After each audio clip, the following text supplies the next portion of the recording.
大家好啊，大家安，大家好，我是飞机的网络好厝边，然后这位是吉彩天惠，你好。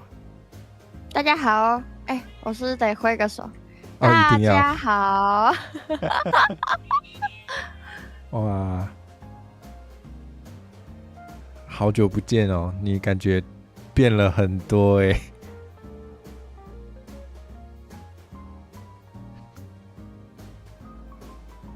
是的，我刚刚不小心关掉 Discord 了啦，真是的。我想说，这是什么震耳欲聋的沉默？我是讲错什么话？没有，我变了很多啊，变漂亮了，进场维修了一下。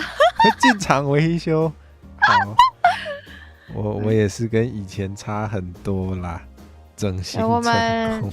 我们两个现在头上都有尖尖的东西了，真的，我们可以那个罗马竞技生死斗嘞。我们可以这样互撞。我们那个铁笼战的时候有这个武器，太好了。互撞那样。希望有人可以画，好想看怪图。Oh my god， 有点像那种那个什么独角仙对战。我们应该出那个可以买卡片然后刷机台，对不对？独角仙就有这种。太难了啦！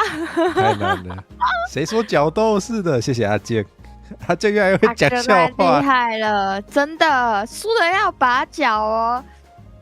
你那个拔掉比较不会痛吧？我的应该比较痛。我的是法式啊，我不是粘在肉上的。我的是粘在肉上的，你们再想一下。怎么样都是纯火蛇比较痛苦。什么叫做赢家是火蛇也要拔脚？什么意思？他们就只是想看你拔啦。你的脚拔掉会不会跟菱角一样香香的啊？不会，会臭臭的，会有血腥味。不能煮吗？哦，不能煮啦。对不起。没事，至少你没有付诸行动，你有先问。因为你知道，我们身为这么多年的朋友了，你应该知道我是一个很懒惰的人。哦，你是懒得付诸行动哦。呀，好哦，没有错。对，虽然大家可能不知道，我们其实是多年好友。对，好像没讲过这件事哎。我们认识2-3年了吗？2-3年了，应该有。还没4年嘛，反正应该是我出道1年之后我们才认识的。对，我是看吉彩天惠的台长大的。屁啦！你比我大哎！乱讲。好啦，我保持一颗年轻的心呐。OK， 我校鼠也是看吉彩天惠的台长大的。校鼠闭嘴啦！毕竟他自称宝宝鼠嘛，这也是没办法的事。这也是没办法的事，那就算了吧，反正校鼠开心就好。真的哦？你平常都对他这么好啊？我放弃他了，不是对他那么好。太过分了。我放弃了啦，我发现我还没邀请你跟他自我介绍。哦，对，大家好，我是最可爱的游戏精灵吉彩天惠，非常非常斜杠的游戏精灵的啊，很高兴的是你们。还会写原创曲的游戏精灵，非常斜杠。斜杠的意思就是斜杠是不是好听一点的不务正业啊？我要认真回答嘛，唐突进入那个深入话题。对，我们可以现在就开始深入啦，又不是只有你能问我。说得好。然后其实观众也可以问，就是我那个今后的深 V 话题有开放大家投稿问题。好，既然你问了，我就来认真啰嗦一下。我有听说过，有人跟我说，就是斜杠真正的意思是，你可能就是有很多个头衔，很多个能力，但是他斜杠的意思是你随便选一项都可以养活自己。所以不是你什么都会一点点，什么都会一点点就是真的不务正业。对啊，那我可能还没到斜杠，我可能就是真的不务正业。没错没错，我听完这句话第一个想法就是啊，那我好像不是对啊，那我好像真的是不务正业哦。没有关系，我们努力朝斜杠的方向前进嘛。我们这么的积极向上，或者我们至少也是斜咖了，说不定斜咖也能赚到一点钱。我们斜杠的斜是斜咖的斜。早说那好事，那好说那好说。对啊，我觉得我也是很优秀啊，只是我很爱做的事情不一定让我赚得到钱，哪有办法？是的，没错，对啊，就是还不及人家的车尾灯啦，还不及人家的一根头发啦。至少人家还有头发。我到底在讲什么？好，没事。你也有啊，还是假发？因为宝箱本来没有头发嘛。你不要戳破这些原本没有要告诉大家的小秘密。大家现在知道火蛇 TMI 了。完了，你们当没看到，当没听到，拜托了。所以大家剪下来啊，陈火蛇也只能自己帮自己剪精华啊。这样我就不会被那个痛扁长发男就没有我的事了，太棒了，太棒了！人家拳头过来的瞬间拿掉，这是假的，假的，这是假的，不要打错了，你认错了，这是假的。对，这是骗大家的表象。我们聊天室已经开始在痛扁长发男了，笑死！太可恶了，你们不要在那边假装想要痛扁长发男，你们就只是想要痛扁头上长2根角的男生吧？我都知道你们在想什么。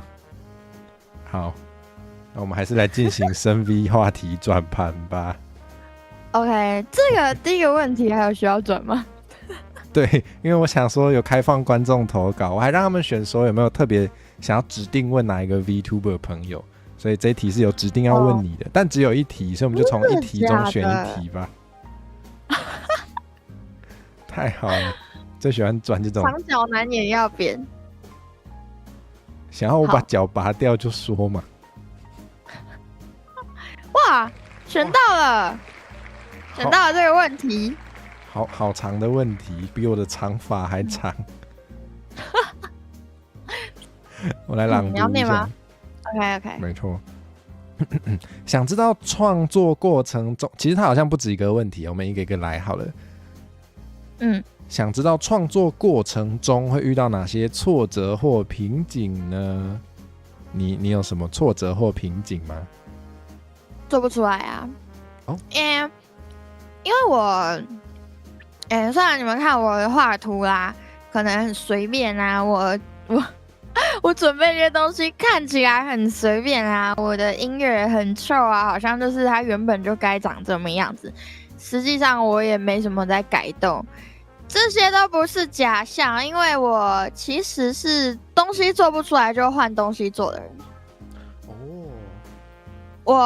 我有一点，我从以前学画画开始就有一点那个害怕自己失败的完美主义，然后我的画画老师就跟我说：“你不要害怕下笔，你就是画嘛，你要先画下去才会有东西啊。”因为我都会害怕我下笔画太深，这个阴影如果画太深怎么办？就是那个立体感掌握不好怎么办？但其实你知道，我作品出来之后，我都会觉得是我想太多。但每次刚开始要创作的时候，我都会这样子。因为我就是会很容易害怕，所以迟迟没办法下手。我就是会没有办法，对，这就是我的人生吧，我这个人的人生吧最大的问题。我好像有一点类似就是我，虽然我做的影片还蛮多种的，但是我有时候就是会感受到一个阻力，就是我就会觉得这做起来一定很累，好麻烦，然后就会不想做。真的，我有时候素材都准备好了，我就懒惰。但实际上逼自己开始做，然后就会发现好像其实没那么累，其实也还好。就是你就花了像剪影片这件事情好了，你就 OK 好做好啊，就做吧，然后你就知道你这个下午就是得在电脑前面做啊，心里想到就很累。那你就是做一做，靠，怎么吃晚餐时间到了？对，真的没每次都这样啊，真的。而且如果你影片做得很快，像我这一次的 short 都发一些小废片啦，然后我就会 OK 这个做完 OK 下一个，然后做啊，凌晨了。哦，真的会。我觉得这也不算是挫折跟瓶颈，就是认真做的时候到那个心流，就是我们真的有在做的时候，就会进到那个状态啊。就进入那个一回过神就时间都不见了，怎么没发现啊的那种状态。对啊，然后我觉得要说真正有瓶颈的话，因为我是最近几年才开始写一些原创曲的。我其实是比较习惯把所有的情绪就写成一个文章的类型。我觉得有一点挫折的是，我有时候会好想把我所有想说的话写在同一首歌里面，但是没有办法。就是你们看到我现在发的这2首歌，它都是比较流线形式的就是流水账式的在讲同一件事情，它没有什么 verse， 没有什么 chord 之类的，就是没有副歌主歌的差异，比较没有。但是因为我就想说，我就是随便哼哼，也说随便哼哼，其实也不是真的很随便，就是把那个情绪就是表达完就好了。我写这些歌是为了我自己本人的抒压，跟让观众感到共鸣。瓶颈是我常常会觉得说，会不会词不达意，就是东西就是怎么写好像就这样了，就是可能感情有表达到了，但是歌词没有那么的顺耳，或旋律没有那么好听，就这些瓶颈或挫折，就是我觉得这首歌我写完，但是怎么听就觉得怎么难听。那你知道，因为我是半路出师的啊，我没有办法靠这些就是让大家认识我啊，我不像其他人真的是做流行音乐，或者是真的就是对音乐有比较深层的基础。就是我真的就只是喜欢唱歌，然后就喜欢音乐的旋律的那些感觉而已，喜欢把就是我的幻想用一种方式表达出来。那我很唐突偷讲一下，虽然我也跟你讲过了，就是我很喜欢天慧的歌，有一个对，虽然你会说自己比较词不达意或是流水账，可是我觉得就是一个风格，对，就是我觉得算比较直白，然后就通常不会有什么文绉绉的字，但是我感觉天慧的这个风格会让我觉得是就很像朋友在跟你分享，然后就是一个很近的感觉，很生活，就是很像日常生活的朋友跟你分享他的一些可能也不一定很有组织的想法，对，可是我就我刚好就喜欢这种类型，所以我蛮喜欢听天慧的原创曲，我应该2首都有在歌会 cover 过。没错，我觉得我觉得你知道一开始会想说这样会不会怎么样，然后有些朋友说我的音乐很indie，就是那种非主流的感觉，然后我会想说，因为我会听一些就是国外的那种小作品，他们不一定会有这种比较制式化的章节的那种感觉，然后我就想说 OK， 那我今天也是在做小作品啊，我没有要迎合谁啊，我可能甚至没有认真编曲，我就是直接抓一个 beat 来用而已，所以我不用捆绑自己太多啊。没错，我就是照人家做好那个蓝图，然后下去写一首歌而已。哇！不过如果有机会的话，还是会想写一首比较正式的类型啦。哇！那我突然想到，就是因为你提到你的部分，让我想起来的，就是我其实之前最一开始想要试着写歌的时候，我也是会一开始会觉得说，我是不是应该自己学编曲，然后自己整个就是所有的伴奏都自己弄。可是我本来就不会乐理，我也是没有就是任何相关的基础的底子都没有，对，所以我那时候就有试着去学一点乐理课，但并没有学会。对呀，我之前也社团课也有学这些，这很难呢。真的。然后我是到最近才终于就是看开，就是看开啊，全部都交给不眠街就好了。唐突业配吗？一定要偷偷业配一下，没有啦，可以我现在的状态就是call一下我的好兄弟不眠街啊，那个救我，好直接救我，然后就来救了。救我，帮我混一下，谢谢。好，有谢谢，很有礼貌，很有礼貌，没问题。会给钱啊，我就说我会给钱，不用担心。哦，这是真正的礼貌，太好了。对，对，真的，我也是最近就决定，就是没有想要透露太多，但我还是有试着想要写点东西，所以我应该也是会去买台币，对，就是我好像就是也是以前就是会有挫折跟瓶颈，就是主要是来自于我学不会乐理，然后就一直没办法开始真的做歌。但我现在的新想法就是我不用真的自己全部都会，因为我觉得我写词可能写得还不错，所以其他部分可以靠别人。至少词是我自己的东西。我们各司其职啊，旋律做旋律的事，词做词的事。我以为你要说旋律做旋律的事，库拉皮卡做库拉皮卡的事。我没有看猎人，对不起，是刚好有个人叫旋律。对不起，对不起，你看，不是每个人都是完美的。对，不是每个人都是什么梗都接得到的。但主播为了增广见闻，只好看多一点漫画，都不出门，把错都怪在观众身上。没错，主播每天看漫画不开台是为了什么？还不是为了接大家的梗？对啊，我们双向奔赴啊！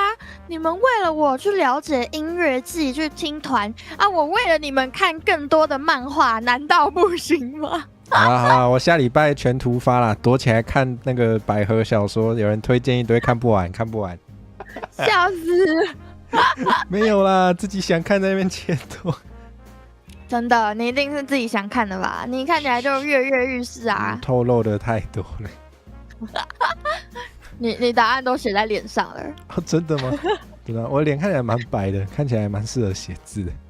完蛋了，有怪图了吗？有，应该没有那么快吧？你在偷许愿啊啊！OK， 耶，那我们可以继续问题的后半部。两位都是多元创作的 VTuber，真的哎。真的，我们就东做做西做做，没有一个主题，所以就没有办法聚焦，收集固定特定的粉丝。会不会太消极？你们觉得被骂到了？为什么？超好笑！我就是有时候会这样讲一长串，然后我前几天跟朋友们出去玩，对，我上礼拜消失了1周，我跑出去玩，然后我就跟他们聊天聊一聊，突然讲一段很消极的话，然后他就很认真的抓着我说：“千惠，你真的要把握你的优势。”我说优势啊？他说你有一个特点，就是你会突然很消极耶，超级好笑的啦。什么意思？他说我消极到一个很好笑，因为我明明看起来就是一个很有活力的人，然后做什么事情都蛮正向，但我突然就是会消极了一下，然后他就会觉得什么鬼啦？为什么突然在这里要这么消极？他不是应该关心你吗？什么叫很好笑？就有点像，你有看《航海王》吗？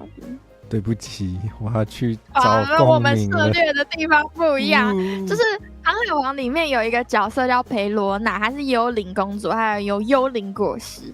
然后她的那个幽灵就还有一个就是幽灵穿过人体的话，就那个人就会突然很消极，觉得自己没有办法活在这个世界上，失去斗志。然后我就觉得很像被裴罗娜幽灵穿过去一样，我有时候就会冒出这种念头，很好笑。哇，那你下次有这个念头的时候，你就可以想，应该只是被穿过去，搞不好是因为裴罗娜在我旁边。对，他可能很喜欢你，他喜欢捉弄你。好，我们继续朗读到一半，继续问题。OK。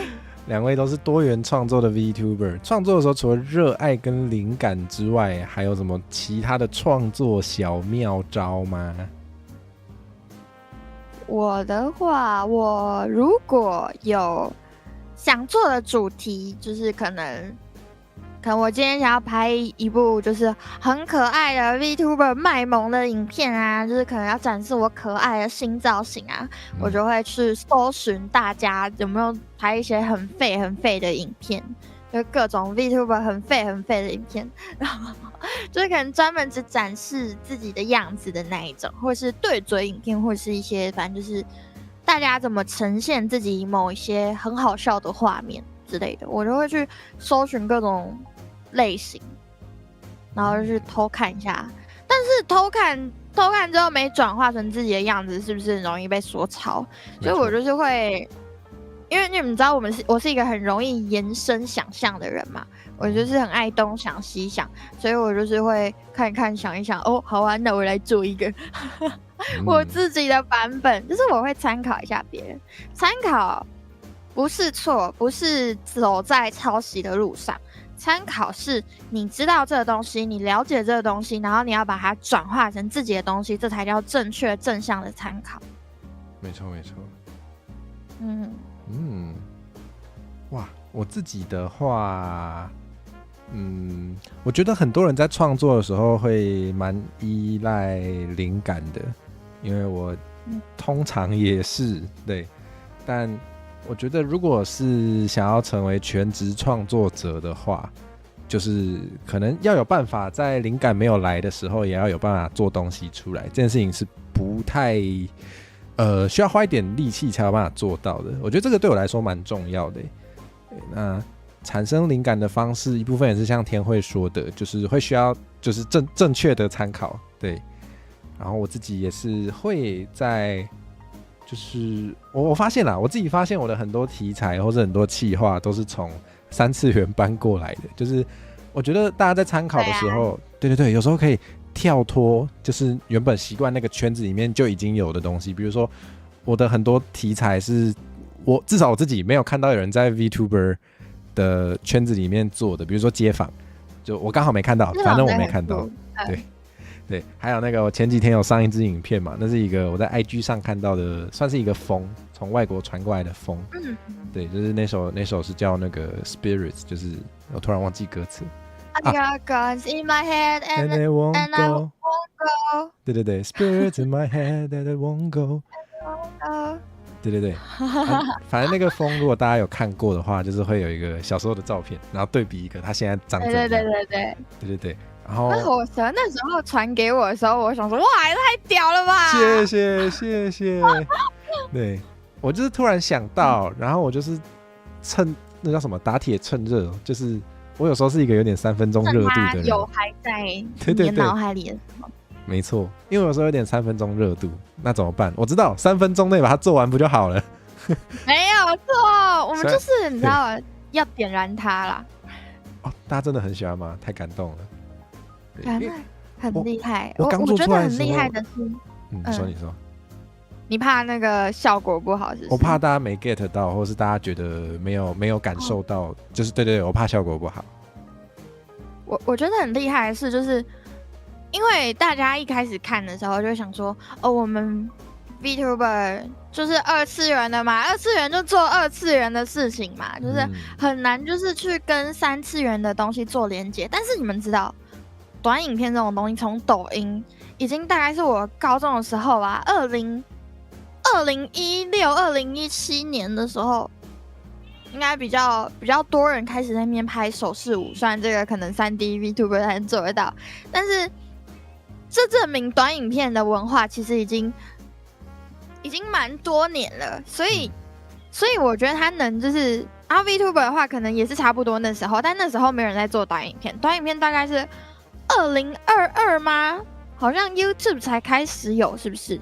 哦 ，YouTube 好像是反正就是也是，对，蛮后面的。然后我们也是因为就是可能有些人不习惯，或是之前没有经营过自媒体。然后像我比较早出道，2021年嘛，比较早出道，但我也没有经历过，我之前没有拍过短影音，然后你知道就是。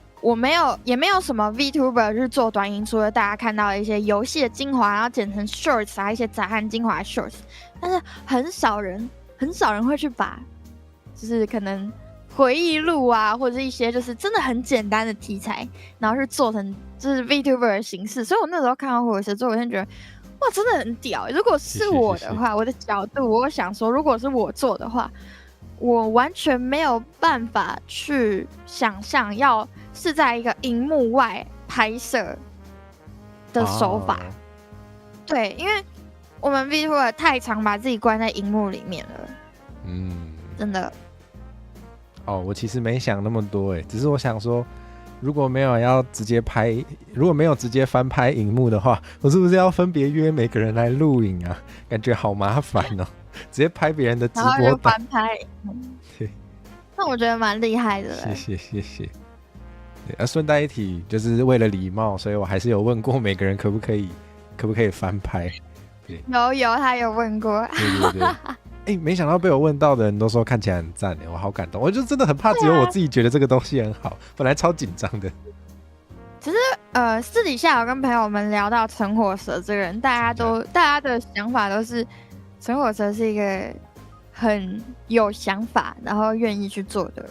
不是现在在这边所以去就是这要奉承你吗？对，不是我也没什么好处。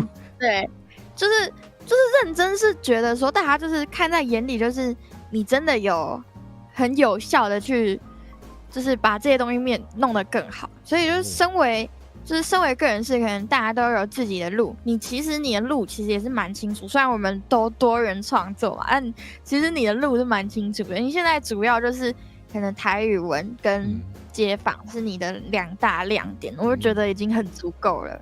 谢谢，真的。唐突被夸，这真是我的荣幸。哇，好不习惯哦。但是谢谢。怎么样？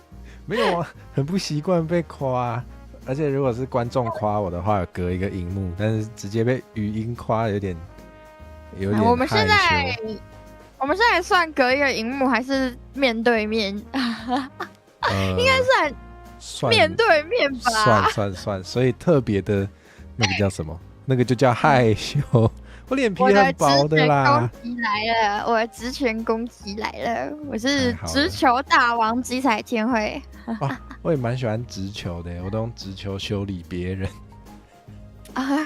没有啦，不管是好的或不好的，我都喜欢蛮直接表达的。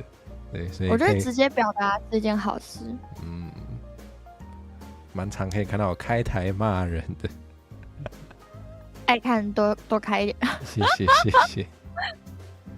请问火蛇可以骂我吗？可以用脚戳我吗？脚吗？我会不会戳一戳我的脚反而被拔下来？我觉得有点风险太高了。拿去水煮，还是用烤的？我不知道脚就不能吃嘛？我问你哦，就是你比人类多长了一根脚，你会比较容易骨质疏松吗？对，2根。那是不同的。你会比较容易骨质疏松吗？脚是脚质，骨是骨质啊。脚是角蛋白做的。是吗？对啊。那它不都是骨头？脚是骨头吗？对啊。脚我不知道我觉得与其问我长脚会不会骨质疏松，可能要先问我每天喝那么多咖啡会不会骨质疏松。好像是，你也没在怕的。对啊，我的咖啡里面都有加牛奶，所以有补回来了。不是这样。你要确定。对，宣导一下，不是这样子的，不是这样子的。不是这样，不要相信我们火蛇大哥哥乱教啊！哇，鱼蛋，火蛇的脚壳不是盖的，对，不是盖的，不是盖的，不是盖的。这好笑，鱼蛋太厉害了吧？这个太厉害了，选起来。我们鱼蛋非常的幽默，这个好笑，这个100分，谢谢，100分。好，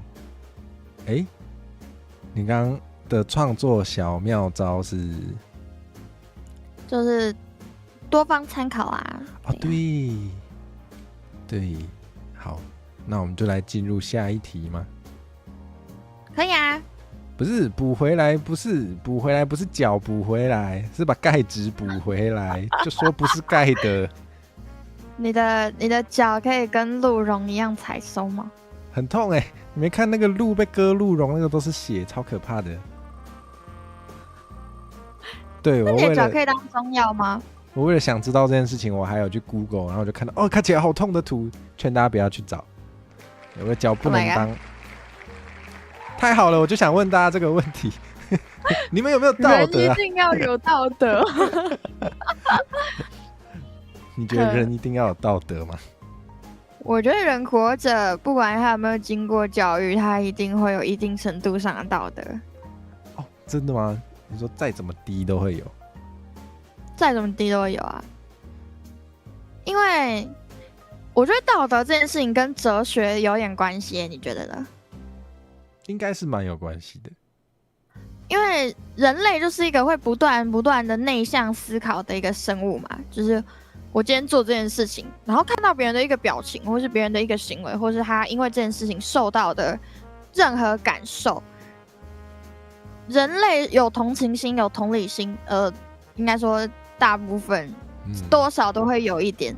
然后你去做了一件事情，你多少会观察一下，不论是因为好玩，或者是因为怎么样，你都多少会观察一下对方的一些行为吧。然后在思考说我今天对他造成是正向还是负向的行为之后，然后我自己就会觉得说，哦，这件事情我自己的看法是对的或是错的。那在行为上，如果我不想让对方就是不想造成对方负面的想法的话，那我是不是就在一个想要只带给对方正向的？那这样子是世俗定义的道德，有道德，有道理，有道理。对啊，但是因为人类是一个会不断自我思考的嘛，可能有些人就是会比较自我的。我没有去害到别人就好啊，我自己过得爽就好啊，这样子。那他在意自己的东西，然后去忽略掉可能今天台湾做回收嘛，就是大家吃完便利商店的那个微波食品，那不一定会去清洗那个，其实很多人都不会把那个微波的包装洗干净，但是很少人，就大家说哦好，我就是冲一下，不然就是甚至不冲就把它叠在一起。那回收的人员你不会看到他的任何表情，你是不是就觉得他不存在？那如果你今天不做这件事情，就是没有道德的吗？其实我觉得就只是你少了去思考到后面关心其他人会不会因为这样受到影响而已，这样不代表你没有道德，只是你没有那么多的去思考到更后面的其他人的一些经历或是想法没走到那么远而已啊，这不代表你这个人没道德。但是可能整体的人会很靠别人堵拦说，哦，他们都不把它洗干净，真的是一群没品的人。但你也不是真的没品啊，对啊。那你觉得，如果有人就是看得到那个就是收垃圾的人痛苦的表情，然后他看了还会觉得很开心的话，他还是有道德的人吗？他就只是一个很在乎自己的人哦，所以他可能在其他地方还是有某种程度的道德。对啊，因为道德很难衡量啊。有道理，有道理。他搞不好很孝顺，只是他喜欢看除了他家人以外的人受苦之类的。OK， 好像，好。我们聊天室也很热烈，就是。对呀，感觉伊藤绿茶的想法好像跟你蛮接近的。就是每个人，你说。就人就是真的是很常会自省啊，大部分就算今天是一个作恶多端的人，他可能自省不会自省到说，我今天做事做错了啊。有些人可能就是我做什么都一定是对的，但是他一定会去思考为什么别人要这样做。对，那为什么别人要这么样做？就是道德其实是它是一个人格的一个东西，到现代才有人去用一个比较算客观吗？还是偏主流的想法去固定这个东西？什么样才是有道德、有品德的人？哇，这样我想到了一件事情，就是其实因为每个人的道德标准可能都差蛮多的，所以我们才常常会需要有法律去约束。就是道德没有约束力，对，但是法律是有的。没有错。还有就是一些法律没有办法约束，但是看了会很不爽的事情，就是还是得沟通。那如果有一些人会做一些法律没有办法约束到，但是你觉得很不道德的事的话，我发现聊天室有人提出另外一种做法，就是你也可以摆脱你的道德规范。摆脱我道德，也就是说我跟他一起没道德呗，就这样对他也很没道德这样。我是这样想的，因为我确实会这样做，就是有些人会做一些合法但没道德的事，那对于这些人，我就会用同样的方式对待他，因为我觉得这样蛮公平的。对，就是没有犯法，但是一直让你生气，然后只为了看到你很不爽的样子。对啊，因为我觉得那个叫什么？我不知道有没有这个俗语，但我印象中在某个地方听过这句话，就是你敢去当猎人的话，你就要有会成为猎物的心理准备。我觉得是一样的，就是你敢这样对别人，你就要想你会被这样对待。对啊，其实我觉得这句话反过来就是己所不欲，勿施于人啊。是，没错。对啊，对，我觉得孔子其实也是一个哲学家，就是。对啊，他其实蛮多想法，好像到现在都还是有很多人会喜欢研究，包含可能欧美的人也会研究他的想法，蛮有趣的。为什么要研究古人想法呢？现代人自己的想法那么多，自己都研究不完，还会因为自己的想法觉得有压力，真是的。是的，对，所以我觉得，如果有人敢这样对别人，那他一定也想被这样对待吧？我想也是啊。好啦，如果你要问我会不会这样想的话，踩到我的底线，我就会直接够了。我就会直接 OK， 我会这样对你。我也是，没错。但我的底线蛮难踩，我没有什么，我不太容易讨厌一个人。我就算对一个人的行为再不爽，我还是比较容易对他有恻隐之心。这个我感受得到。对，我就好吧，没关系，反正他就是这样子的人。我比较是有点没救了，圣人病。我觉得就是个人特质吧，就是有些人就是比较善于意面，不是善于意面。对不起，就很想讲。没有关系，他想讲这很久了，他一定想讲这个很久了。我们让他表现一下，这跟恻隐之心没有关系。善于原谅啊，原谅一些烂笑话，没有生气，太好了。没有办法啦。对。我觉得天慧就是比较会，真的是比较就比较擅长散发出爱吗？擅长体谅，算体谅吗？就是你比较会遵从，对，我推崇善的循环跟人性本善，还有爱的循环。就是我们今天就是不要讲自己是否会被伤害好了，我们不要去伤害别人，我们要对方的行为先理解，再行动，再批评。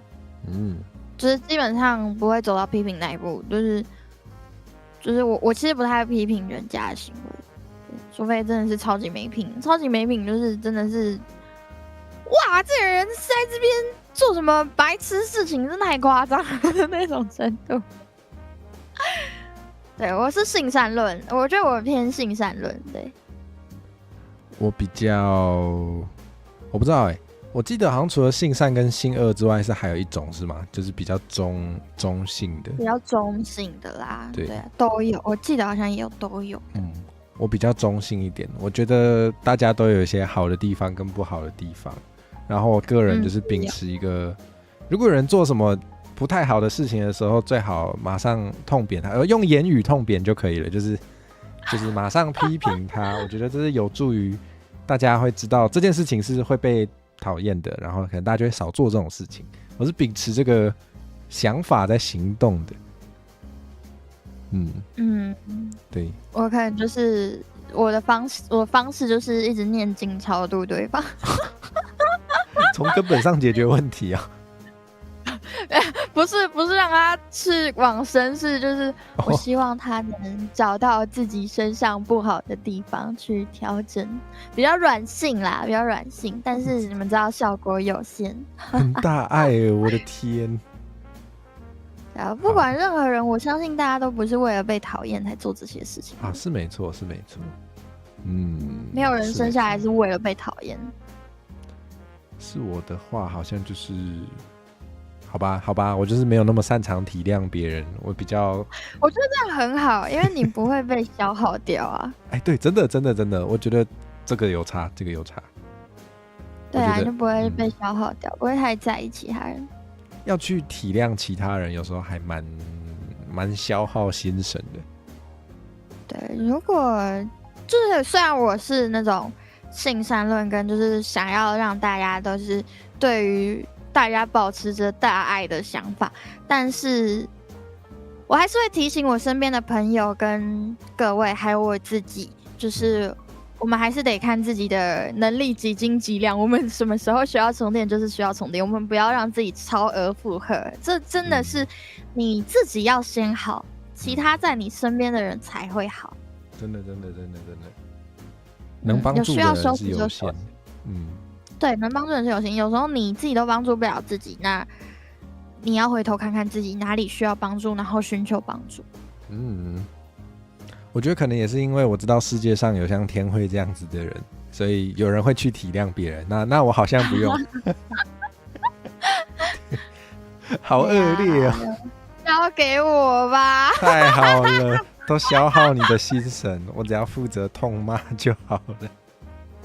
其实还好，因为我自己这个人啦，也不是说为了这样做而这样做，就为了理念而这样做。就是我其实人家跟我讲他的私事，他难过的点，就是我很多朋友遇到难过的事情都会跟我聊天，说跟我聊聊之后会好很多。我就是倾听，然后听了人家倒了很多负面能量，其实不会到我身上，因为我觉得那是人家自己的问题。我就听完他发泄完，我就 OK。那你下次想聊聊再跟我说，除非他真的有需要我去帮他就是指点一下，然后我就会听了一下，说我觉得我自己会怎么样做。然后就是一样听完，就是那是人家的故事，不是我的故事。我们必须分得很开。就如果你们想要去分担其他人的负能量，我觉得可以去记住这一点，那是人家的故事，不是你的故事，你不用为了别人的事情而难过或是有压力。如果你今天是对负能量敏感的人，那你就不要去听人家说的，你就不要去接受人家负能量，因为你自己没有办法，就是你要先照顾好你自己。好有智慧，我的天！我觉得还不够啦，就是任何处事上，我还是有很多不够成熟的地方。可能肯定，每个人都还可以变成更好的版本，所以那是一定，那是一定。哇，好赞哦！好，那我们来转别题吧。好啊。我开始紧张了，不知道会不会有更辛辣的，会不会吵架？会吗？我们会吵架吗？应该是不会啦。我会让你讲，我会说好，那就你会说你说的没错。对，完蛋了。这问题也是很硬好尖锐哦，很尖锐哦。你觉得台湾的体制内教育有没有什么问题啊？要说问题，肯定是有问题的啊。对呀，因为看得出来，就是台湾的教育也想往多元化发展嘛。对啊，但是其实学校成绩还是偏重要的。那我不会说学校的成绩不重要，因为我们现在就是我们一直以来的那个教育的脉络就是这样子的嘛，就是成绩第一嘛。那现在台湾的教育是想要推就是多元发展，可能学生要参加竞赛，要写什么生涯规划档案之类的。因为才刚开始，所以大家很乱成一锅粥。虽然才大概好像2-3年还是3-4年，还有5年了吗？我也不确定。反正就是这它也算是一个很新的东西哈，就是连会考我觉得也很新的确，对，然后这些东西都很新，然后你要去怎么把这个东西拿捏的刚刚好，这很难。你不经过个10年20年，这很难。但是10年20年之后，这个教育的那个结构是不是又会有变化？就是有问题，一定有问题。每个国家的应该说体制内的教育绝对多少会有一点问题啊，不止台湾啦，绝对不止台湾。虽然我只在台湾读过书，我觉得说现在呢，因为我自己呢是考会考的，然后我国中升高中的时候有参加社团比赛，然后有竞赛加分。那竞赛加分这个东西就很悬啊。我今天竞赛那时候的竞赛加分是我今天就得了一个比赛可以加个最多3分好了。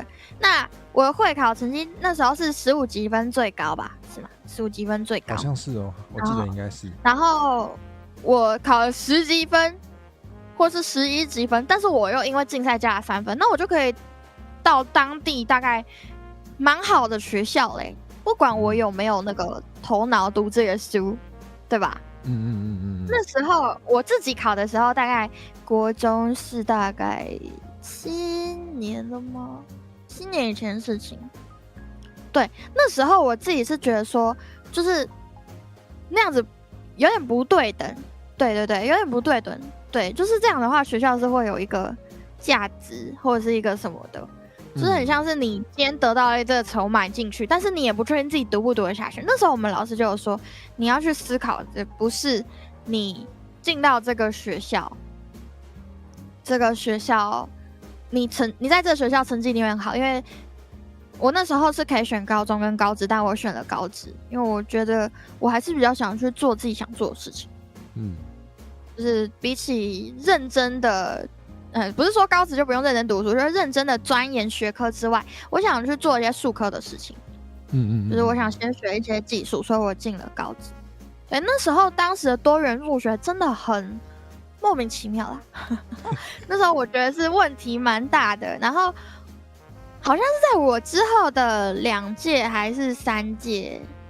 还是1届，反正就是我之后的几届开始有生涯规划档案，大家就是要一入学就开始写说我要规划什么，我除了学科之外要做什么东西，那也是很困难，因为大部分的台湾的孩子们还在读书的孩子们的想法是，我只要读完这一科就好，我把所有的知识记到脑袋里就好，我在学生时期不需要去想我未来要做什么工作。真的。所以大家就是会在出社会的时候感到很迷茫，或是大学、高中、大学的时候想说，我到底要进哪个科系啊？这个科系的出路是什么？我能 handle 住吗？我真的能办到吗？这是一个很严重的问题，因为我们没有从小就去培养这些兴趣，而且就算是已经过了4、5年，好，我们保守一点讲4、5年好了。过了4、5年之后，这些东西也是很难去改变整个环境的。你不可能现在开始幼稚园小朋友就开始体验什么司机什么什么的，厨师之类的，怎么可能啊？的确。但我觉得多元教育这一点，像我们之前不是有一个，就是我很小的时候，好像有些百货公司有一个叫做 Baby Boss 的。小时候的梦想很想去对，小时候梦想，但我也没去过。就是大家可以，就是要稍微有一点钱，然后就是一个体验课，让小朋友去体验每一个职业里面的一些，就是工作内容之类的，还有那个全家的小小店长之类的，让你提早去理解说怎么去跟在社会上怎么，因为我觉得服务业是一个社会化最快的方式，就是怎么去。跟人类做一些社群上，不是社群上，就是社交上的简单的社交需求。你要什么，我给你什么，我准备什么，这些怎么去提供一个很不同类型的人？对，就是会有怪人，没错。对，然后你遇到这些人，你要怎么用你的聪明才智去解决这些问题，而不被老板骂呢？真的，真的。虽然宝宝老板没办法去这么写实的去做这件事情，但是对啦，但是这可能你上高中，可能有些人16岁开始打工了，然后去尝试这些的时候，多少有人说哇靠，真的是有一些神经病，像前阵子就有那种在全家直接摔酒瓶的一个奇怪的阿姨，这好恐怖哦。然后那个店员就是好像是一个弟弟吧，他就是也没说什么，他就开始拖地这样，然后那个阿姨就是不解气。就是他原本说帮我包起来，然后那弟弟还没反应过来，因为他还在结账，他就直接把酒打碎，在柜台上打碎，好恐怖。然后那弟弟就马上就是先整理，然后那个阿姨后来就去后面拿了一瓶啤酒摇，然后直接在柜台直接喷出来洒那个弟弟，这样。好疯哦！对，我有看到影片，但是。因为听说啦，超商是不能录影的，然后这些监视器其实也不太能流到外面去，因为是有商业秘密法的关系。哦，对，然后那个弟弟就是有点困扰，说不要在网络上这样传那个影片。啊，懂了。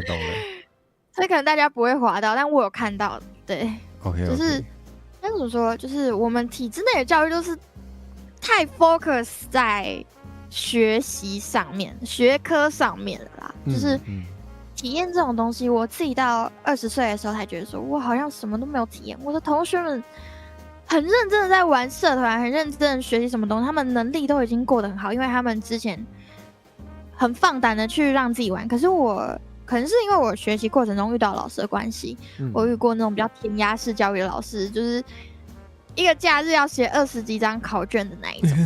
这个太恐怖，一个假日20几张，临近大考10几张、20几张，就是一周可能整天上课都在考卷。临近会考的时候，反正那时候就比较填鸭式教育的老师，但是我也不能怪他，就是他的教学方式就这样。但他的理念就是我们背好题，我们学好这些东西，我们就可以考到可能我们县市最好的高中，我们就能就是不辜负父母缴的学费之类的。可能他就是以大家都进高中的目标来规划这个考试，而不是以每个学生个体的那个。反正就是真的是比较填鸭式的教育，可能是因为我这样，我因为这样子，虽然我们老师有点半放弃我，他放弃我是因为我很明确表示我想做很多我想自己想做的事，我想尝试这些，但我觉得还不够。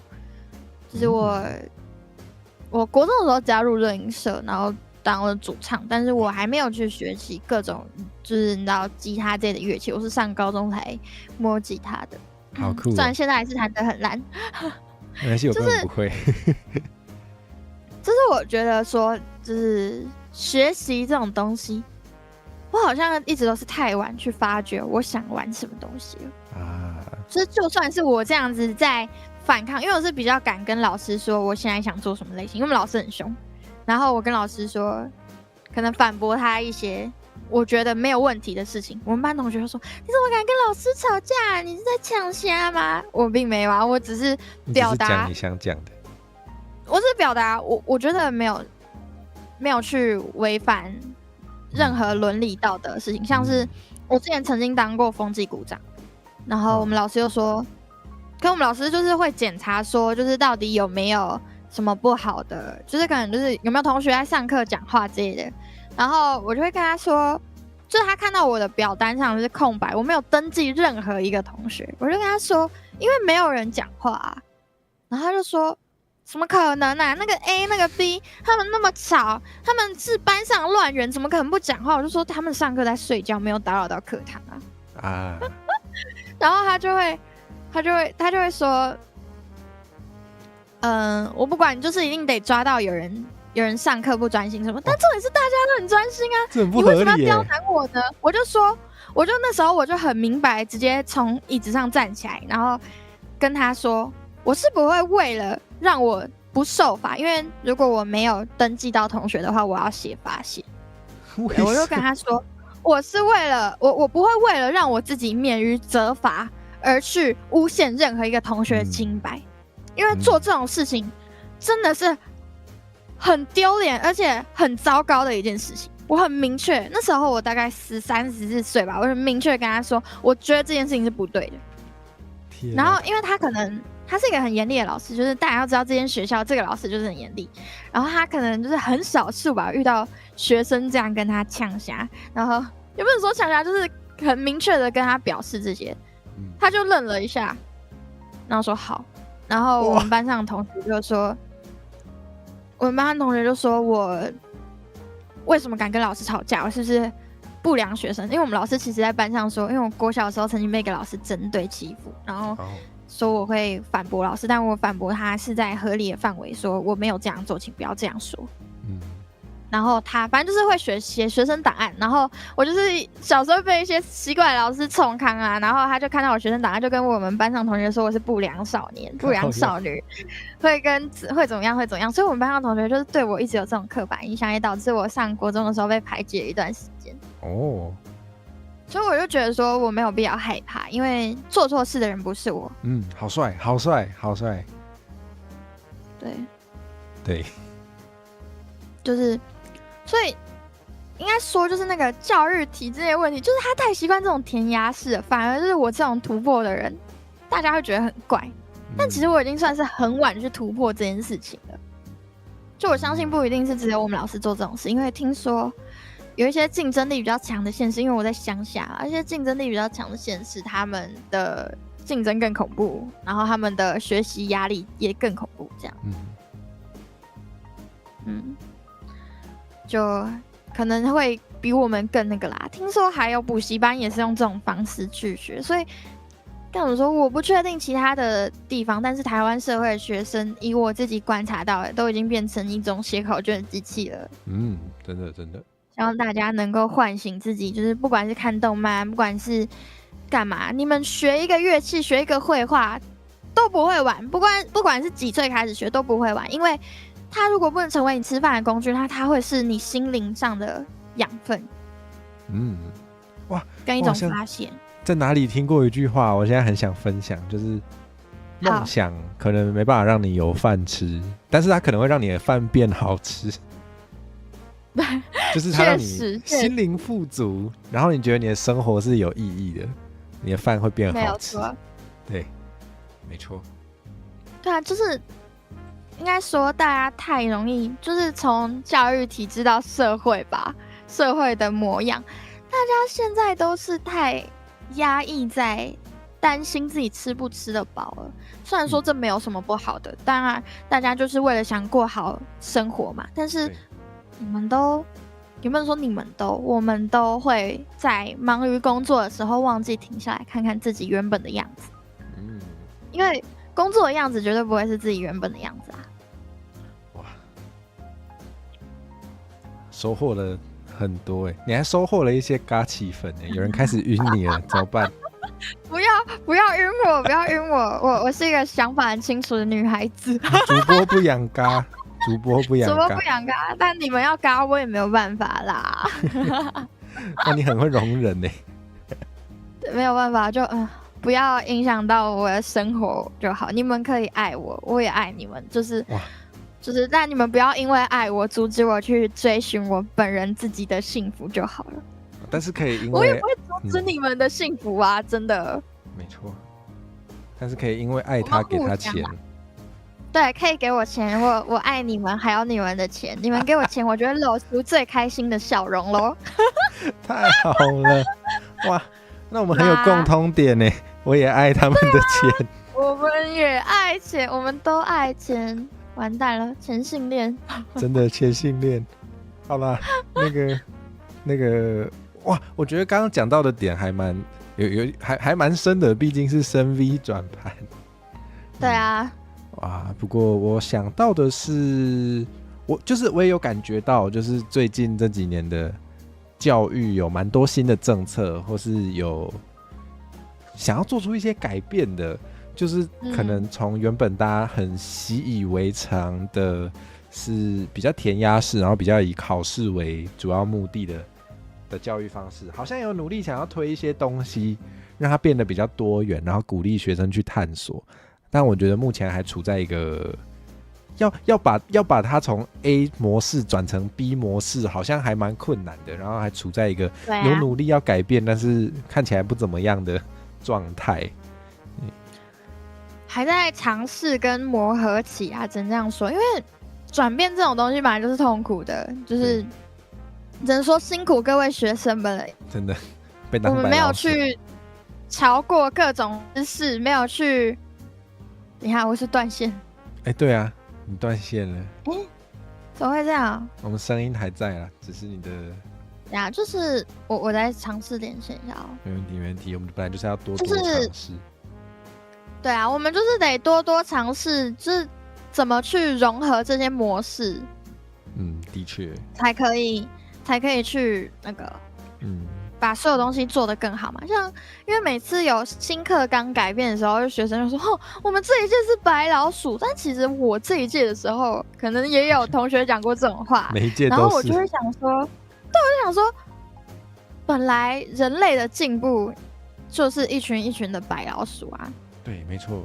你要到哪一年才不是白老鼠呢？因为人总是要求更好，不论是社会，不论是各种你会身上会用到的任何的用品，民生用品或者是各种电子类产品，不是都是一直经过反复的测试吗？化妆品也是，药品也是，可能会在一些动物上，虽然这有点非人道，但是在动物上这些做一些尝试，或是提取生物的细胞，而去让你能够有效的达到自己的目的，不是吗？没错。哇，对啊，感谢降落，感谢千招的降落，天，这真是我的荣幸。谢谢降落，欢迎千招，太感谢了 ，Hello， 多辛苦啦。对，恭迎千招下播，恭迎，欢迎。那我借机偷宣传，我们礼拜4晚上8点会跟千招聊深 V 转盘，如果有特别想问千招的问题。可以去投稿，可以先投我。对，欢迎降落，欢迎降落，欢迎降落。哇，好多人 ，Hello， 欢迎你们，欢迎你们。大家好。你要自我介绍吗？火蛇先啊，你的台耶，先自我介绍一下吧。欢迎大家来火蛇的台，然后我的节目里面有一部分是会跟台语比较有关系，那除此之外，我好像也蛮喜欢分享一些各种议题的。有多爱分享议题呢？大概就是爱到我直接把我所有想讲的议题都塞进转盘里面，然后到处绑架人来跟我强迫聊天这样子。对，这是我们今天的节目深 V 话题。对，没错。对，那大家如果爱看的话，可以常常来。好，请介绍。OK， 大家好，我是最可爱游戏精灵集彩天慧。Hello， 我们今天是那个火蛇的来宾啦，对，来这边跟大家讨论一些深入的话题，非常的成人。好成人之美，非常的成人，对，成人之美。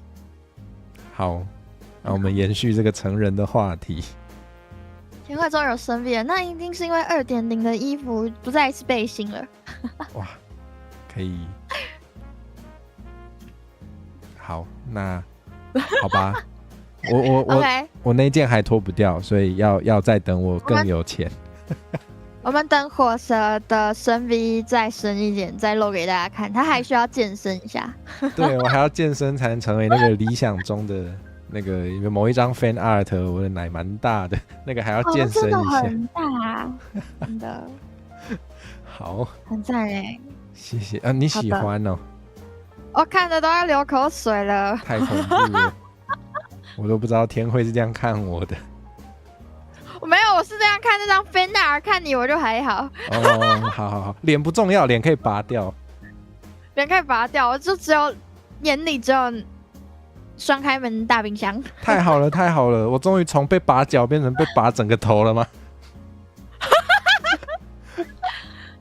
不会有那一天，你看，好吧，爸爸说不会有那一天了。爸爸说没有，那爸爸说没有，你们自己去求爸爸哦。你们想看自己拿主产就求他，我帮不了，我没有主产。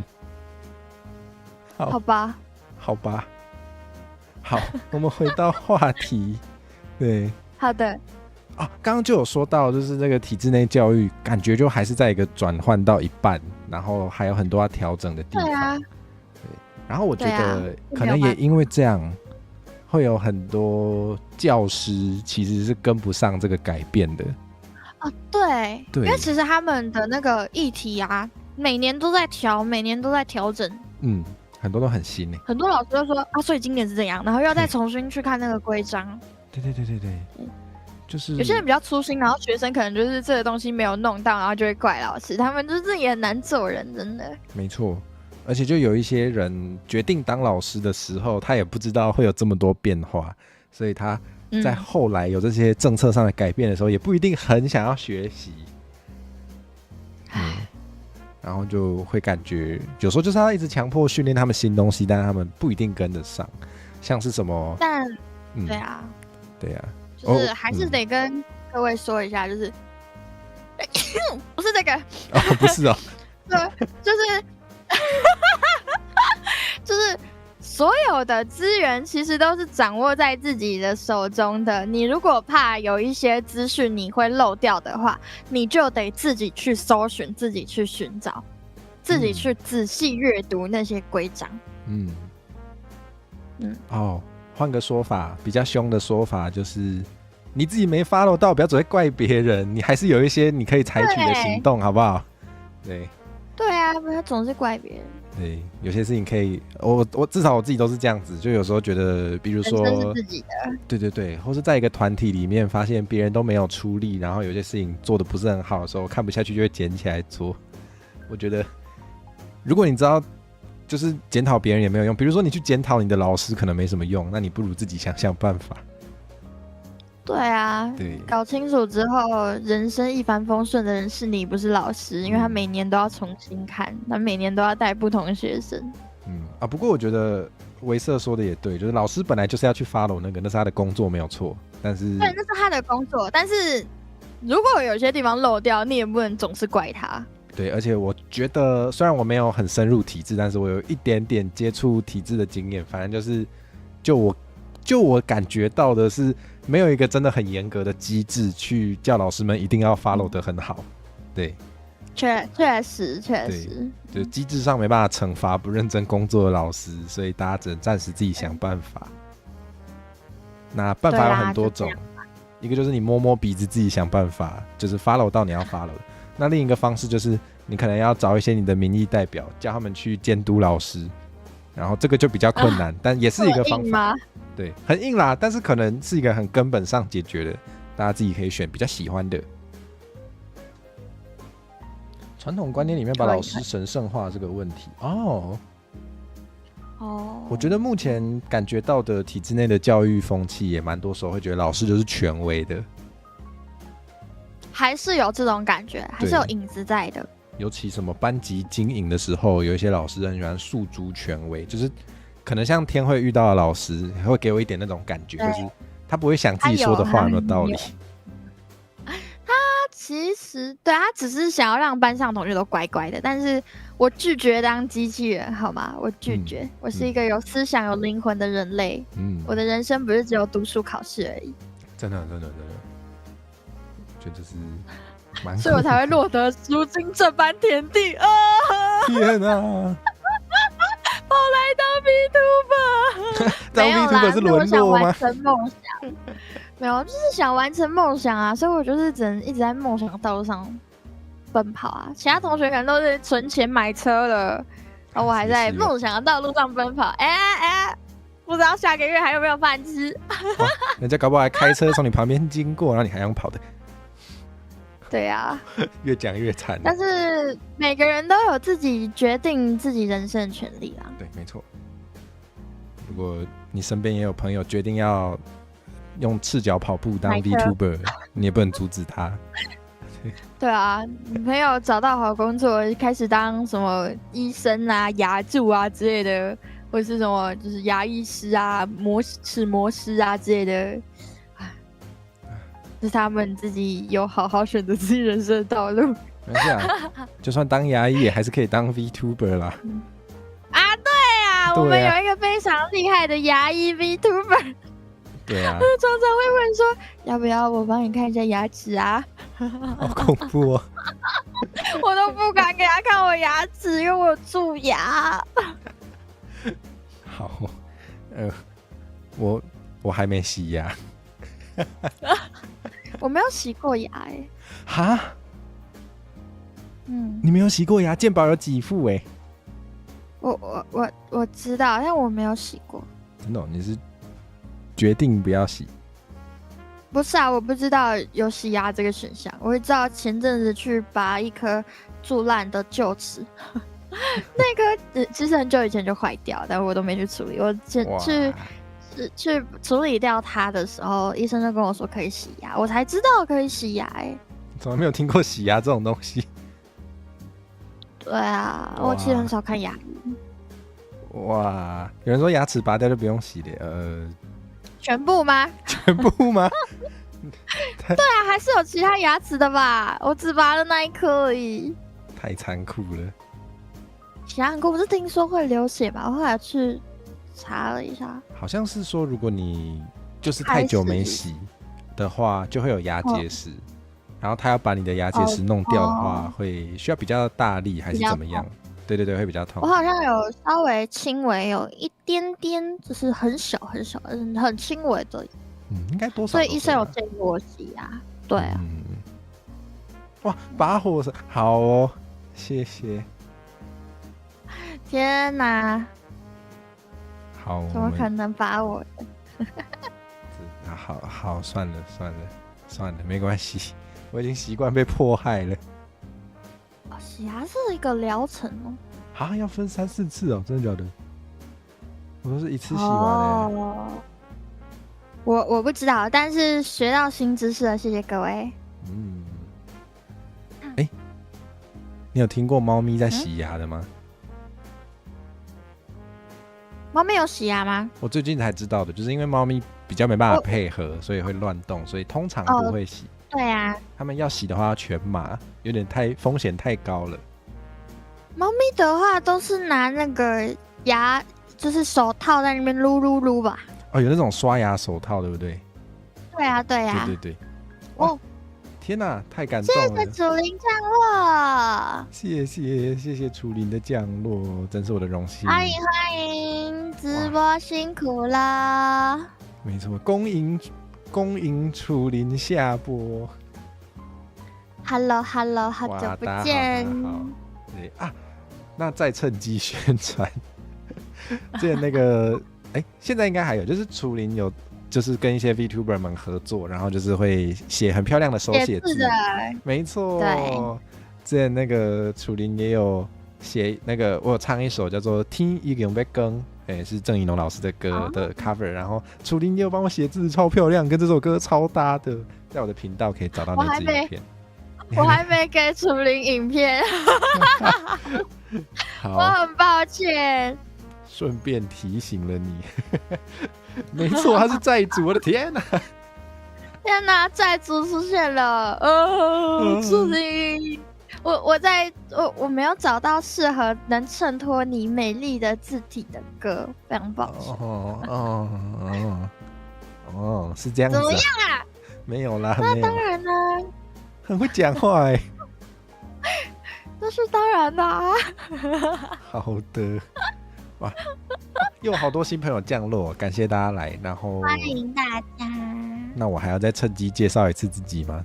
好，那个我是陈火蛇，然后我的台里面有一部分跟台语比较有关系啊。今天的这个比较没有，因为我除了喜欢跟大家啰嗦一些台语的事情之外，我也喜欢啰嗦一些各种议题。对，有多爱啰嗦，就是我把我想得到的议题都塞进转盘，然后随机绑架一些人来陪我聊天，就是这样，这就是今天的节目。今天是我，对，今天是他被绑架，可怜呐。今天是我，我是最可爱的游戏精灵聚财天会，没有人跟我说，没有，是我自愿参加这个节目的。你要趁机宣传自己吗？除了欠债之外，还有什么呢？现在之外就是我最近2.0了，现在看到是我的2.0的新一张，非常的可爱。想看仔细的话，可以到我的频道回顾一下我的2.0初配信，谢谢。